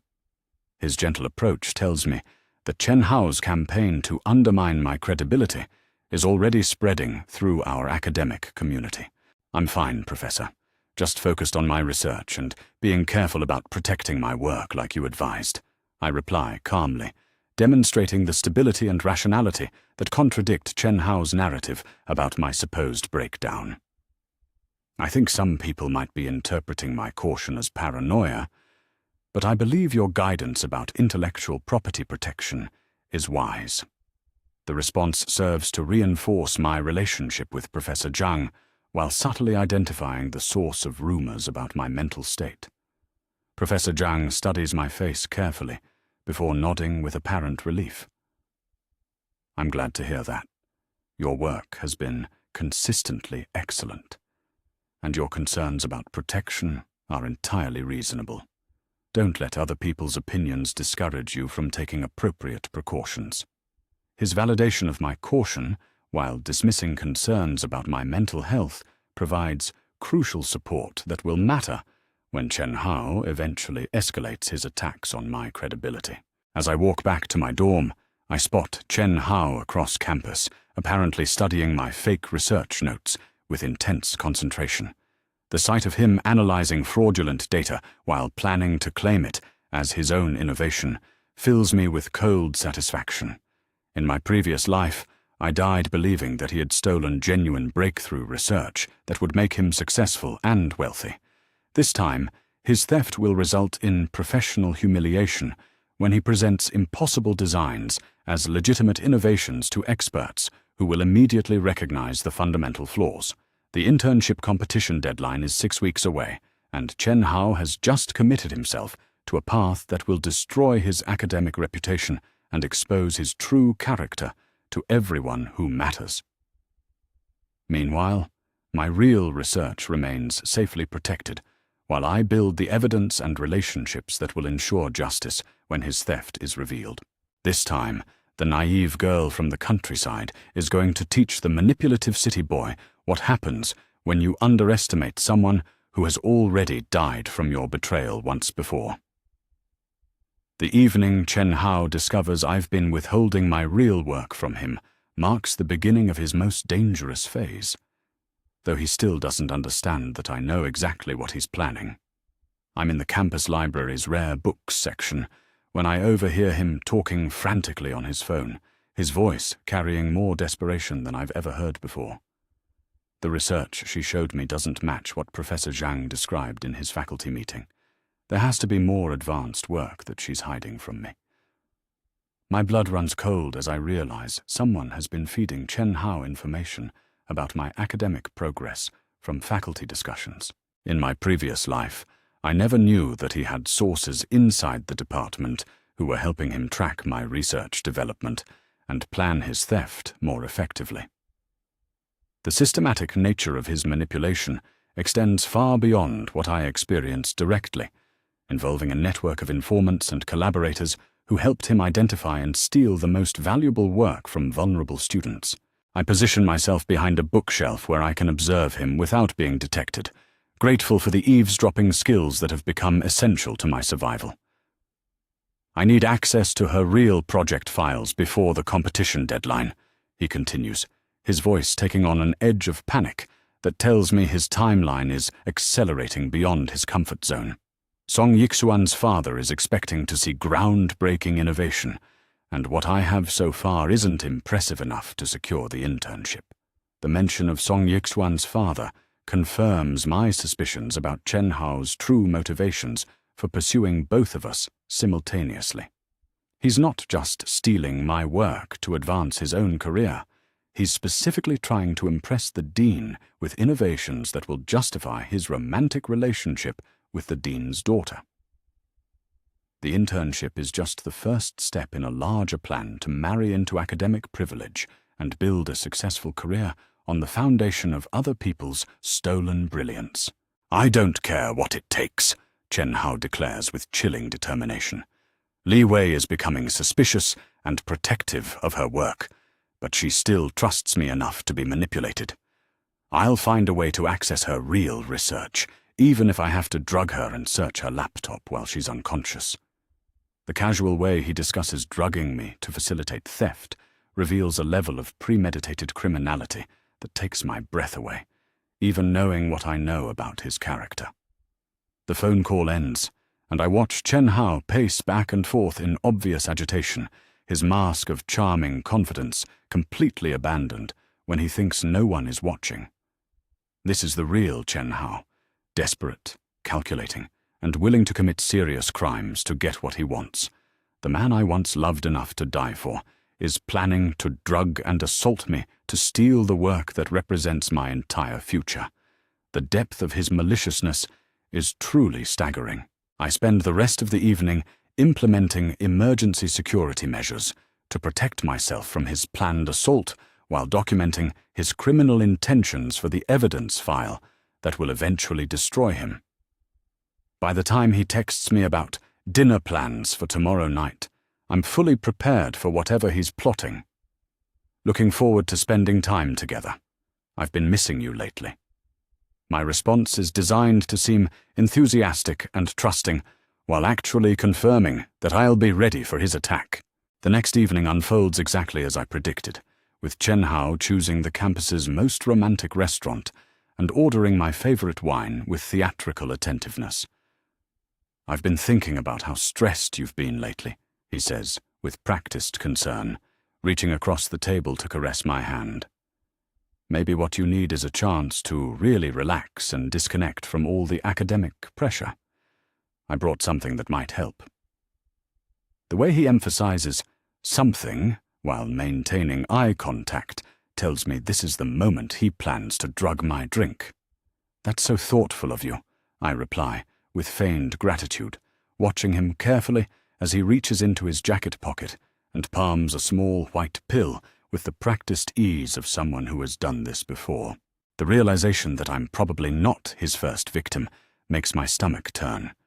But I maintain my performance of trusting naivety while mentally documenting every detail of his assault attempt for the criminal charges I plan to file later. When Chen Hao excuses himself to use the restroom, I quickly switch our wine glasses and activate the recording app I've hidden in my purse, making sure to capture audio evidence of whatever confession or incriminating statements he makes when he thinks I'm drugged and helpless. In my previous life, I drank whatever he gave me without question, because I trusted him completely. This time, he'll be consuming his own assault weapon while revealing his true intentions on a recorded confession. "Feeling better already?" he asks when he returns, his eyes scanning my face for signs of chemical impairment as I pretend to sip from the switched glass. "You look more relaxed than you have in weeks. Sometimes the best medicine for anxiety is just letting go and trusting the people who care about you." The double meaning in his words is unmistakable. He's telling me to stop protecting my work while believing he's successfully drugged me into compliance. I lean back in my chair and allow my eyelids to flutter slightly, performing the early stages of sedation while actually remaining completely alert and in control. "You're so good to me, Chen Hao. I don't know what I'd do without you looking out for me." The words taste like poison in my mouth, but they serve their purpose of making him believe his assault is proceeding according to plan. His relief and excitement at my apparent vulnerability are visible and disgusting. "You never have to worry about anything as long as you have me," he declares with possessive satisfaction, his hand tightening on mine in what he probably thinks is romantic reassurance. "I'll always make sure you're safe and successful. We're partners in everything, remember? Your achievements are my achievements too." Every word of this declaration will become evidence against him when I eventually expose his attempt to drug and rob me. As the evening progresses, Chen Hao becomes increasingly bold in his statements about accessing my research, apparently confident that the drug is making me compliant and suggestible. "I've been thinking about your sustainable housing project," he says, with calculated casualness. "Maybe tomorrow you could show me the advanced designs you've been working on. I'd love to help you refine your presentation for the competition." The way he frames theft as help reveals his complete confidence that he can manipulate even a drugged victim into participating in her own destruction. "That sounds wonderful," I slur slightly, maintaining my performance while secretly recording his confession to attempted theft. "I trust your judgment completely. You always know what's best for both of us." The irony of agreeing to trust someone who just tried to drug me is almost overwhelming, but the recorded evidence I'm gathering will be invaluable when I eventually press charges against him for assault and attempted theft. By the time Chen Hao walks me back to my dorm, he's practically glowing with confidence about his successful manipulation and assault. "Get some rest tonight, beautiful," he says, kissing my forehead with false tenderness, while believing he's left me chemically impaired and vulnerable. Tomorrow is going to be a big day for both of us. His satisfaction at drugging his girlfriend to facilitate intellectual property theft is truly breathtaking in its sociopathic calculation. Once I'm safely back in my room, I immediately begin documenting the evening's events with timestamps, recorded confessions, and photographic evidence of the switched wine glasses that still contain residue from his assault attempt. In my previous life, Chen Hao's crimes against me went completely undetected because I never suspected someone I loved would drug and rob me. This time, every aspect of his assault has been documented and preserved for the criminal prosecution that will destroy his future.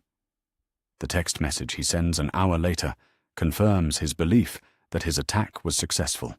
"Hope you sleep well tonight. Can't wait to see those amazing designs tomorrow.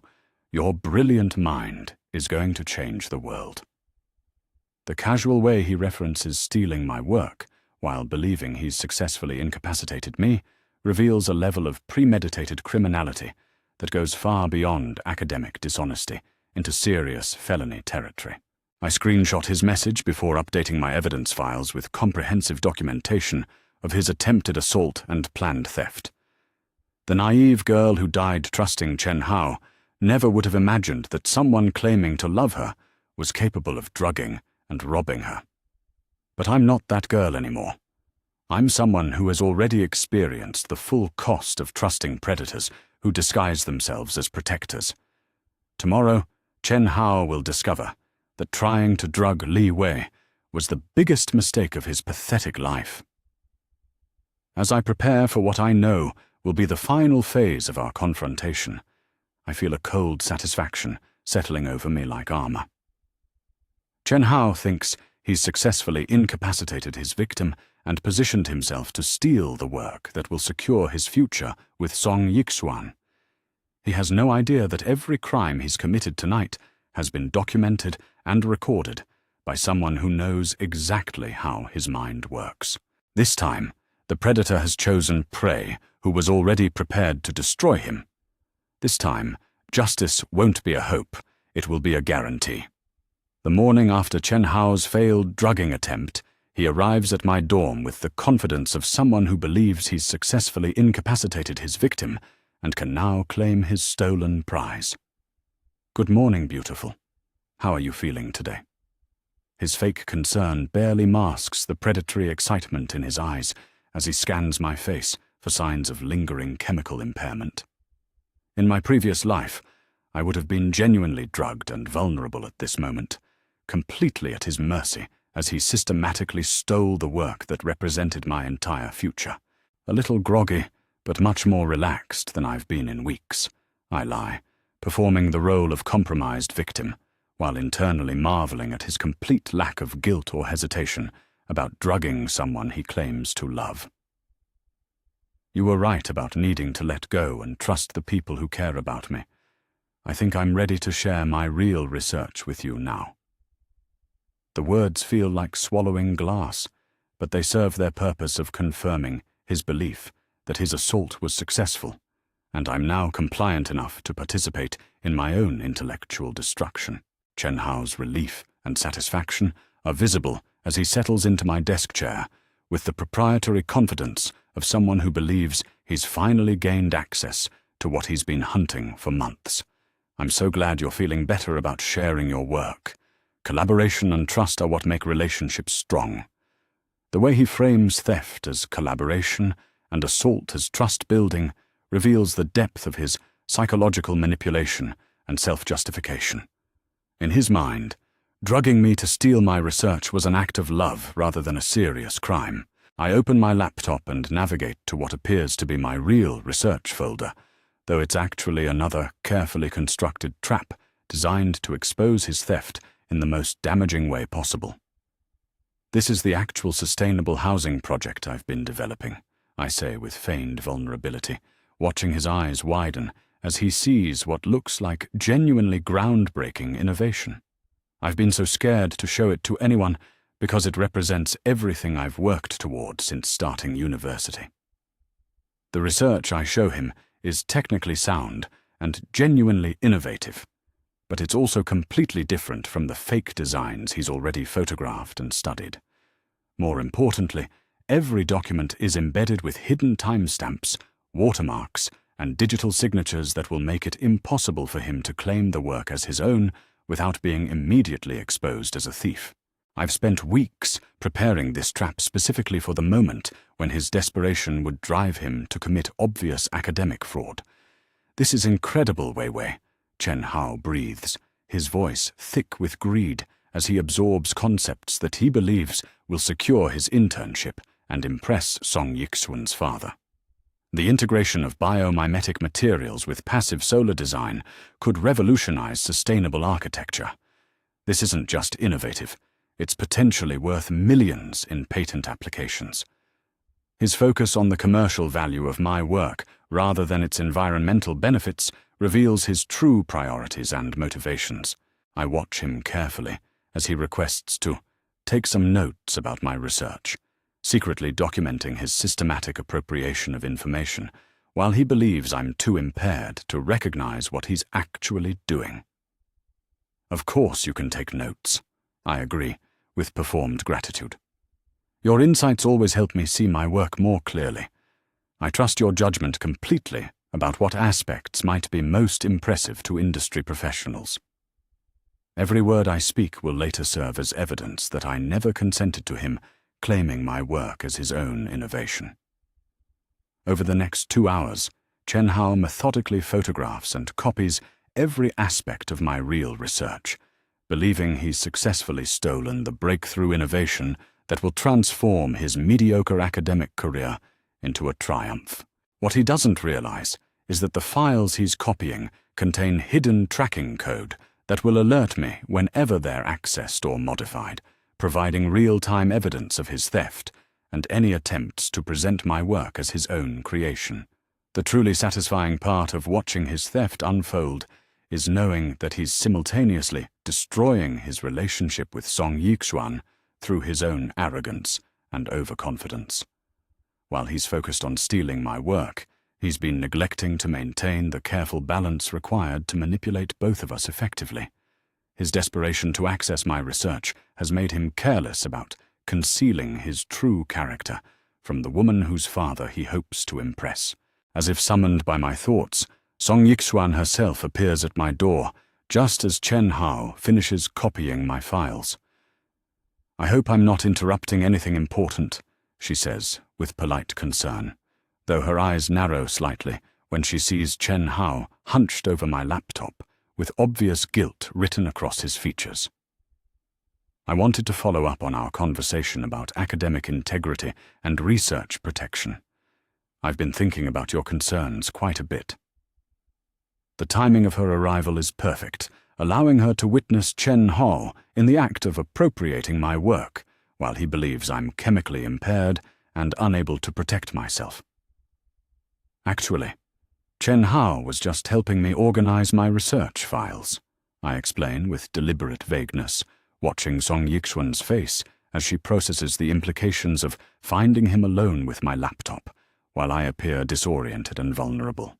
How thoughtful of him to help with such important work, Song Yixuan replies with pointed politeness, her tone suggesting that she finds his help more suspicious than generous. I hope he's being appropriately careful with your intellectual property. Research theft can happen so easily when people have unrestricted access to each other's work.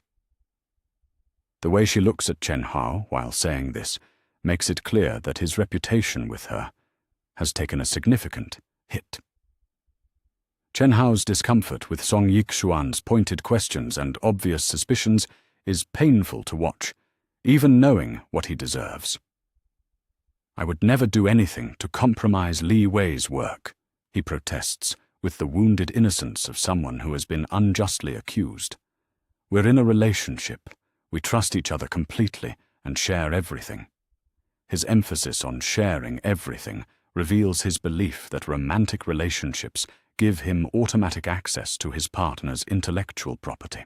Trust is certainly important in relationships, Song Yixuan agrees with careful diplomacy. But even in the closest partnerships, individual achievements should remain properly attributed to their creators. Collaboration is wonderful, but it shouldn't erase individual recognition for original work. Her statement serves as both a warning to Chen Hao and validation for my concerns about protecting my research from appropriation. After Chen Hao makes an awkward excuse and leaves with copies of my research safely stored on his phone, Song Yixuan turns to me with obvious concern about what she's witnessed. Are you feeling all right, Li Wei? You seem a bit disoriented, and finding him alone with your laptop while you appear vulnerable raises some serious red flags about his intentions. Her direct observation confirms that his assault attempt was obvious to someone with enough experience to recognize the signs. I think he might have put something in my drink last night, I confess with calculated vulnerability, allowing her to believe she's uncovering his crime rather than walking into my prepared revelation. I felt strange after dinner, and this morning I woke up feeling foggy and confused. When he asked to see my research, I felt like I couldn't refuse, even though I normally wouldn't share it. The admission creates the foundation for the criminal charges I plan to file, while positioning Song Yixuan as a witness to his predatory behavior. Song Yixuan's face goes pale with genuine horror as she processes the implications of what I've revealed. Li Wei, what you're describing sounds like you were drugged without your consent. That's not just academic dishonesty. That's serious criminal assault. You need to report this to campus security immediately and preserve any evidence of what happened. Her reaction confirms that she's intelligent enough to recognize the severity of Chen Hao's crimes and brave enough to support me in pursuing justice. I'm scared that no one will believe me, I admit with performed vulnerability, though my fear is entirely manufactured for dramatic effect. He's been telling people that I'm mentally unstable and paranoid about my work being stolen. If I accuse him of drugging me to steal my research, everyone will think I'm having a breakdown. The false confession serves to explain why I haven't already reported his crimes while revealing his systematic campaign to undermine my credibility. I believe you completely, Song Yixuan declares with fierce determination, and I'll support you in whatever action you decide to take against him. What Chen Hao did to you is inexcusable, and he needs to face consequences for his behavior. Her offer of support provides crucial validation and alliance that will matter when I eventually expose his crimes publicly. In my previous life, I faced his betrayal completely alone. This time, I have powerful allies who recognize his true character. The rest of the morning is spent documenting Chen Hao's assault and theft with Song Yixuan's help, creating a comprehensive evidence file that will destroy him academically, socially, and potentially legally. By noon, we've prepared a formal complaint to Professor Zhang, a report to campus security about the drugging incident, and a detailed account of his systematic theft of my research. The evidence is overwhelming and irrefutable. Most satisfying of all is the knowledge that Chen Hao has no idea his crimes have been discovered and documented. He's probably spending his afternoon preparing to present my stolen research as his own breakthrough innovation, confident that he's successfully manipulated both Song Yixuan and me into supporting his advancement. His shock when he discovers that we've allied against him and prepared his destruction will be absolutely delicious.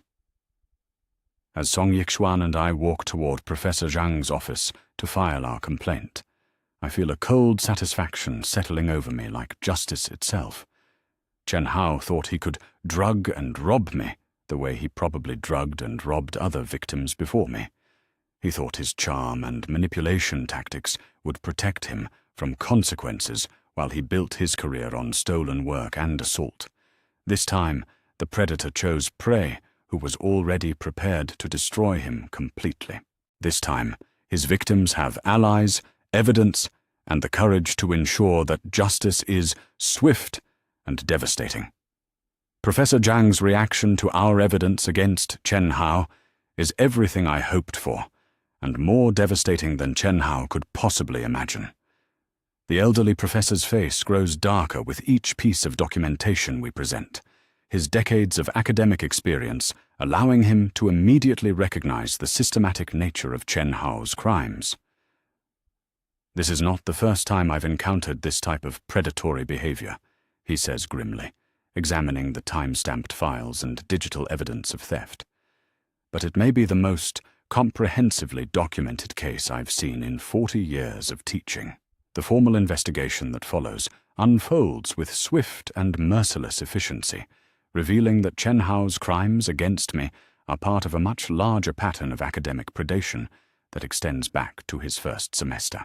Within hours of our complaint being filed, 3 other students come forward with similar stories of research theft, manipulation, and in one case, suspected drugging during a study session that resulted in stolen thesis material.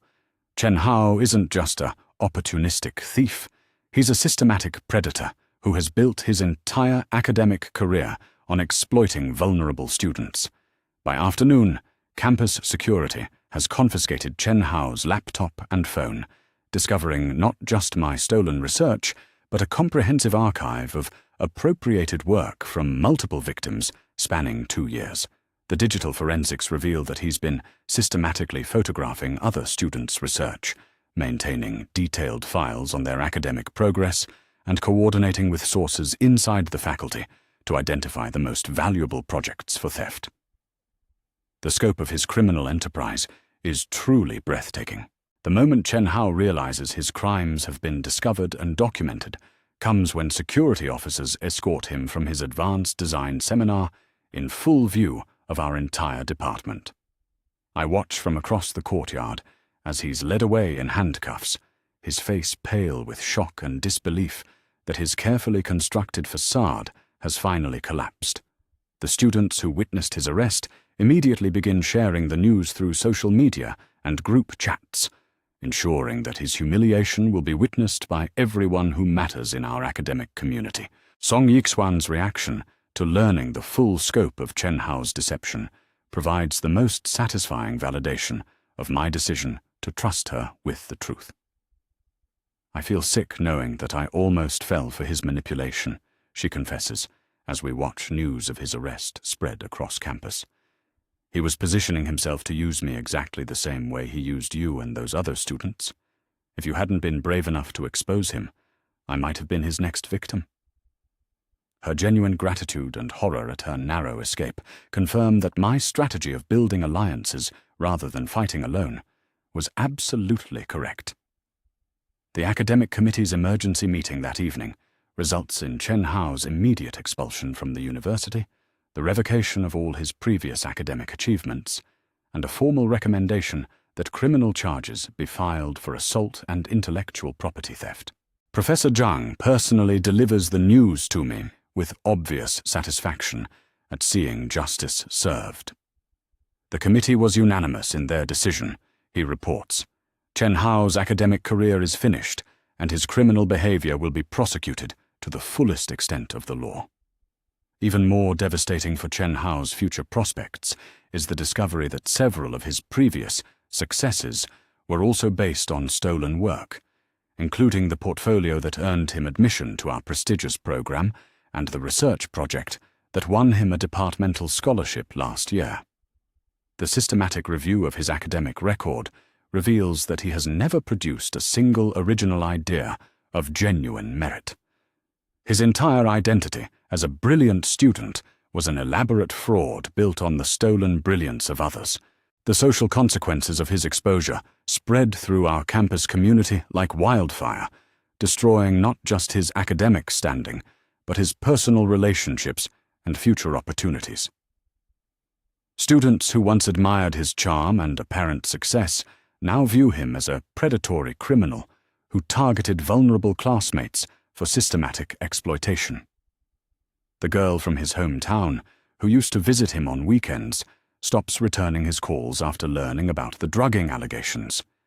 Even his parents express shame and disappointment when campus security contacts them about his criminal behavior.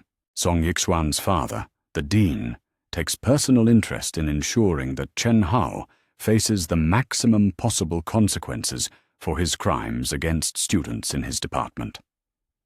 Academic integrity is the foundation of everything we do here, he declares during an emergency faculty meeting that I'm invited to attend as a victim.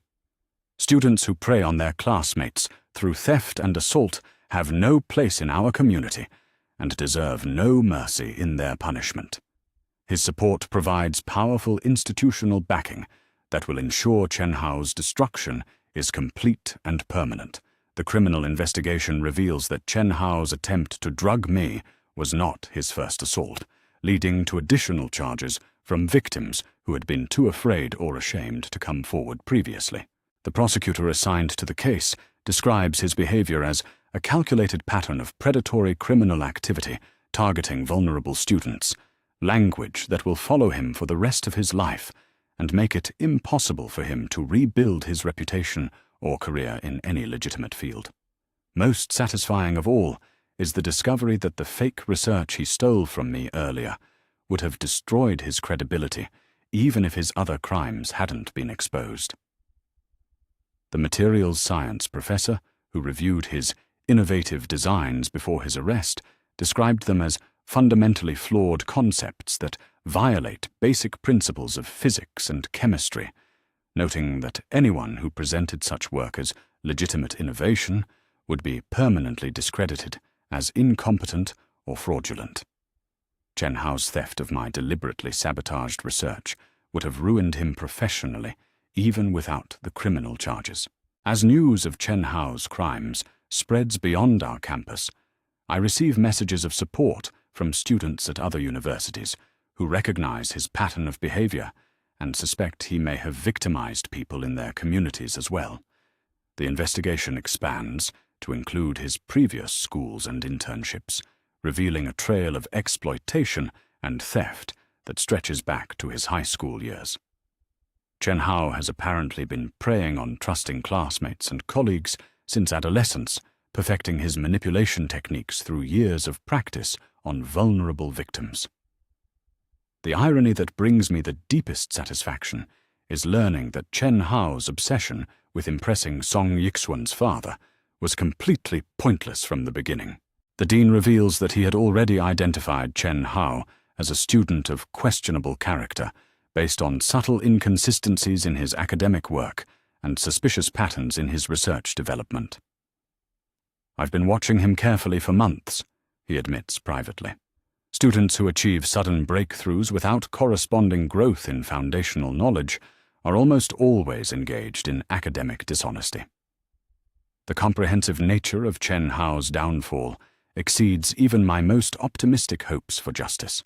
His expulsion, criminal prosecution, social exile, family disappointment, and permanent reputation destruction represent the complete annihilation of everything he worked to build through years of systematic exploitation. The man who destroyed my previous life by stealing my work and claiming I was mentally unstable now faces the world knowing that everyone sees him as a predatory criminal who preys on vulnerable students. In my previous life, Chen Hao succeeded in stealing my work, destroying my reputation, and causing my death while building a successful career on the foundation of my innovations. This time, his attempt to drug and rob me has resulted in his complete exposure as a systematic predator whose entire academic identity was fraudulent.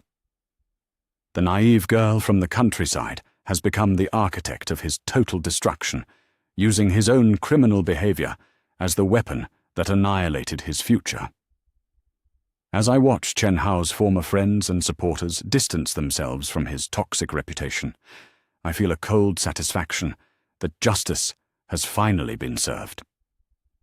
The predator who thought he could manipulate and exploit vulnerable students with impunity has discovered that some prey are more dangerous than they appear. This time, choosing Li Wei as a victim was the biggest and last mistake of his pathetic life. The morning of the internship presentation arrives with the crisp clarity of inevitable justice, and I wake up knowing that today will finally close the circle of revenge that began with my death in a previous life. As I prepare my genuine sustainable housing research for presentation to the panel of industry professionals, I feel a cold satisfaction knowing that Chen Hao is sitting in a holding cell, his criminal trial scheduled for next month, while I prepare to claim the success that was always rightfully mine. The university's main auditorium is packed with students, faculty, and industry representatives, the same venue where Chen Hao stole my work and destroyed my life in my previous timeline. This time, I walk into that space as the acknowledged victim of his criminal enterprise, rather than the naive girl whose accusations were dismissed as mental instability. The vindication feels almost overwhelming as I take my place among the presenting students, knowing that everyone in the audience understands exactly what Chen Hao tried to steal from me. Song Yixuan greets me backstage with genuine warmth and support that represents the friendship we've built through our shared recognition of Chen Hao's true character. "I'm so proud of you for having the courage to expose him," she says quietly, adjusting my presentation materials with the care of someone who genuinely wants me to succeed. "Your strength in protecting yourself and other students probably saved lives and careers. Today is your day to shine with work that was always yours." Professor Zhang approaches with obvious pride and satisfaction as he reviews my presentation setup one final time. "Li Wei, I want you to know that your research represents exactly the kind of innovation and integrity that our department strives to foster," he declares with the authority of someone whose opinion matters deeply in our academic community. "What you've accomplished despite the criminal targeting you faced shows remarkable resilience and brilliance."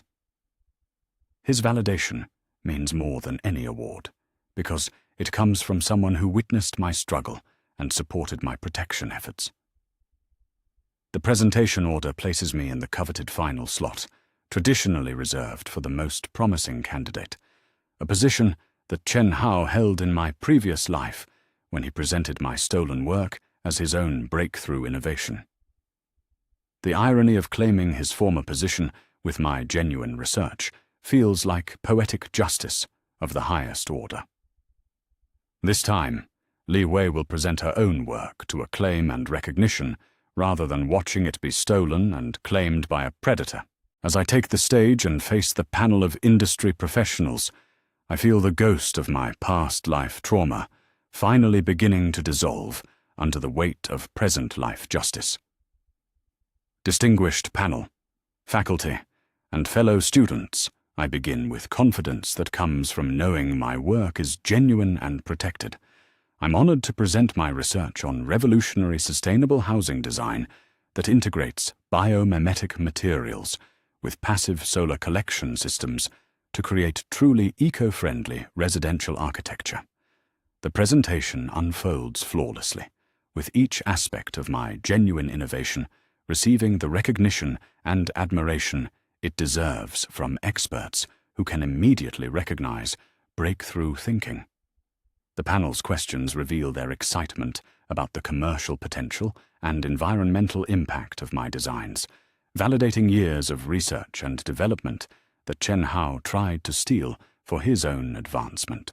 This is what it feels like to receive credit for work that actually belongs to you. The moment that crystallizes my complete victory comes when Dr. Liu, the lead industry representative, interrupts my conclusion with obvious enthusiasm. Miss Li, this is the most innovative approach to sustainable architecture I've encountered in my 20-year career. The integration of materials science with energy efficiency represents a paradigm shift that could revolutionize residential construction globally.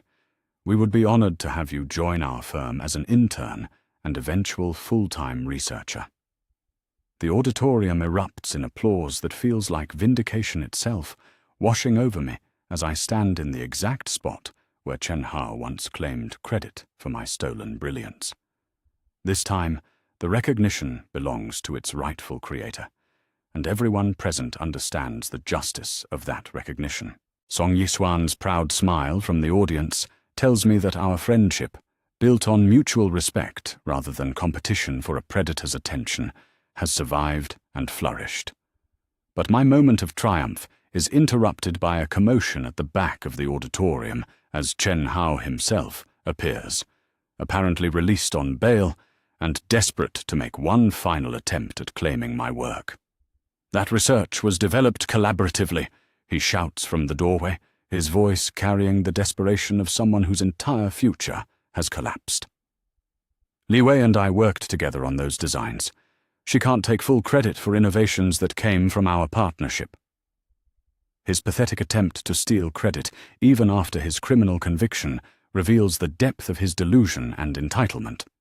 The security officers who immediately move to restrain him are unnecessary because the entire auditorium responds to his presence with contempt and disgust rather than confusion or sympathy. Professor Zhang stands and addresses Chen Hao with cold authority. Mr. Chen, you are not welcome on this campus following your expulsion for criminal assault and systematic academic theft. Your attempt to claim credit for Miss Li's work has already been thoroughly investigated and debunked by digital forensics and witness testimony. Dr. Liu's response to Chen Hao's interruption provides the most devastating blow to any remaining credibility he might claim. Young man, we've been briefed on your criminal case and the systematic theft of student work that formed the basis of your previous academic achievements. Your reputation in the industry is permanently destroyed. No legitimate firm will ever hire you after what you've done to these students. The finality in his voice makes it clear that Chen Hao's criminal behavior has closed every professional door permanently. Song Yixuan's father, Dean Song, delivers the coup de grâce with institutional authority that crushes any hope Chen Hao might harbor for academic rehabilitation. Mr. Chen, your criminal conviction for assault and intellectual property theft has been reported to every major university and professional organization in the field. Your academic transcript has been flagged permanently to indicate fraudulent achievements based on stolen work. Your career in architecture or any related field is finished. The comprehensive nature of his professional destruction is truly breathtaking. As security escorts Chen Hao from the auditorium for the final time, he attempts one last desperate appeal directly to me. Wei Wei, you know we were partners. You know I helped develop those concepts. Please don't let them destroy everything we built together. His use of we and together reveals that even facing complete ruin, he still believes he has some claim to my work and some right to my mercy after drugging and robbing me. My response echoes through the auditorium with the finality of absolute justice. Chen Hao, there was never a we in my research. There was only you trying to steal from me and me protecting myself from a predator. The only thing you built was a criminal case against yourself. Some lessons can only be learned through consequences. The words feel like closing a door on the nightmare that killed my previous life, and opening a door to the limitless future I've earned through my own brilliance and resilience. The panel's unanimous decision to award me the internship feels like vindication, not just for my research, but for every victim of academic predation who has ever been dismissed as paranoid or unstable for protecting themselves from theft. Dr. Liu announces that my starting position will include a research budget, patent support, and fast-track consideration for their graduate fellowship program. The opportunities opening before me exceed even my most optimistic dreams from my previous life. As the formal ceremony concludes, and I receive congratulations from faculty, students, and industry professionals, I feel the weight of past life trauma finally lifting from my shoulders. The naive girl who died believing that love and hard work were enough to protect her from predators has been replaced by someone who understands that protection comes from preparation, justice comes from evidence, and success comes from refusing to be anyone's victim. Professor Zhang's final comment as he shakes my hand captures the magnitude of what has been accomplished. Li Wei, you've not only secured your own future, but protected countless other students from falling victim to predatory behavior. Your courage in exposing Chen Hao's crimes has made our entire academic community safer. His words remind me that justice served isn't just personal revenge, it's protection for future victims who will never experience what I suffered. Walking out of that auditorium with my internship secured and my future bright, I pass the exact spot where Chen Hao was arrested for trying to claim my work. The symbolism feels perfect. The predator destroyed by his own criminal greed, while his intended victim claims the success that was always rightfully hers. This time, choosing Li Wei as prey was Chen Hao's final and most devastating mistake.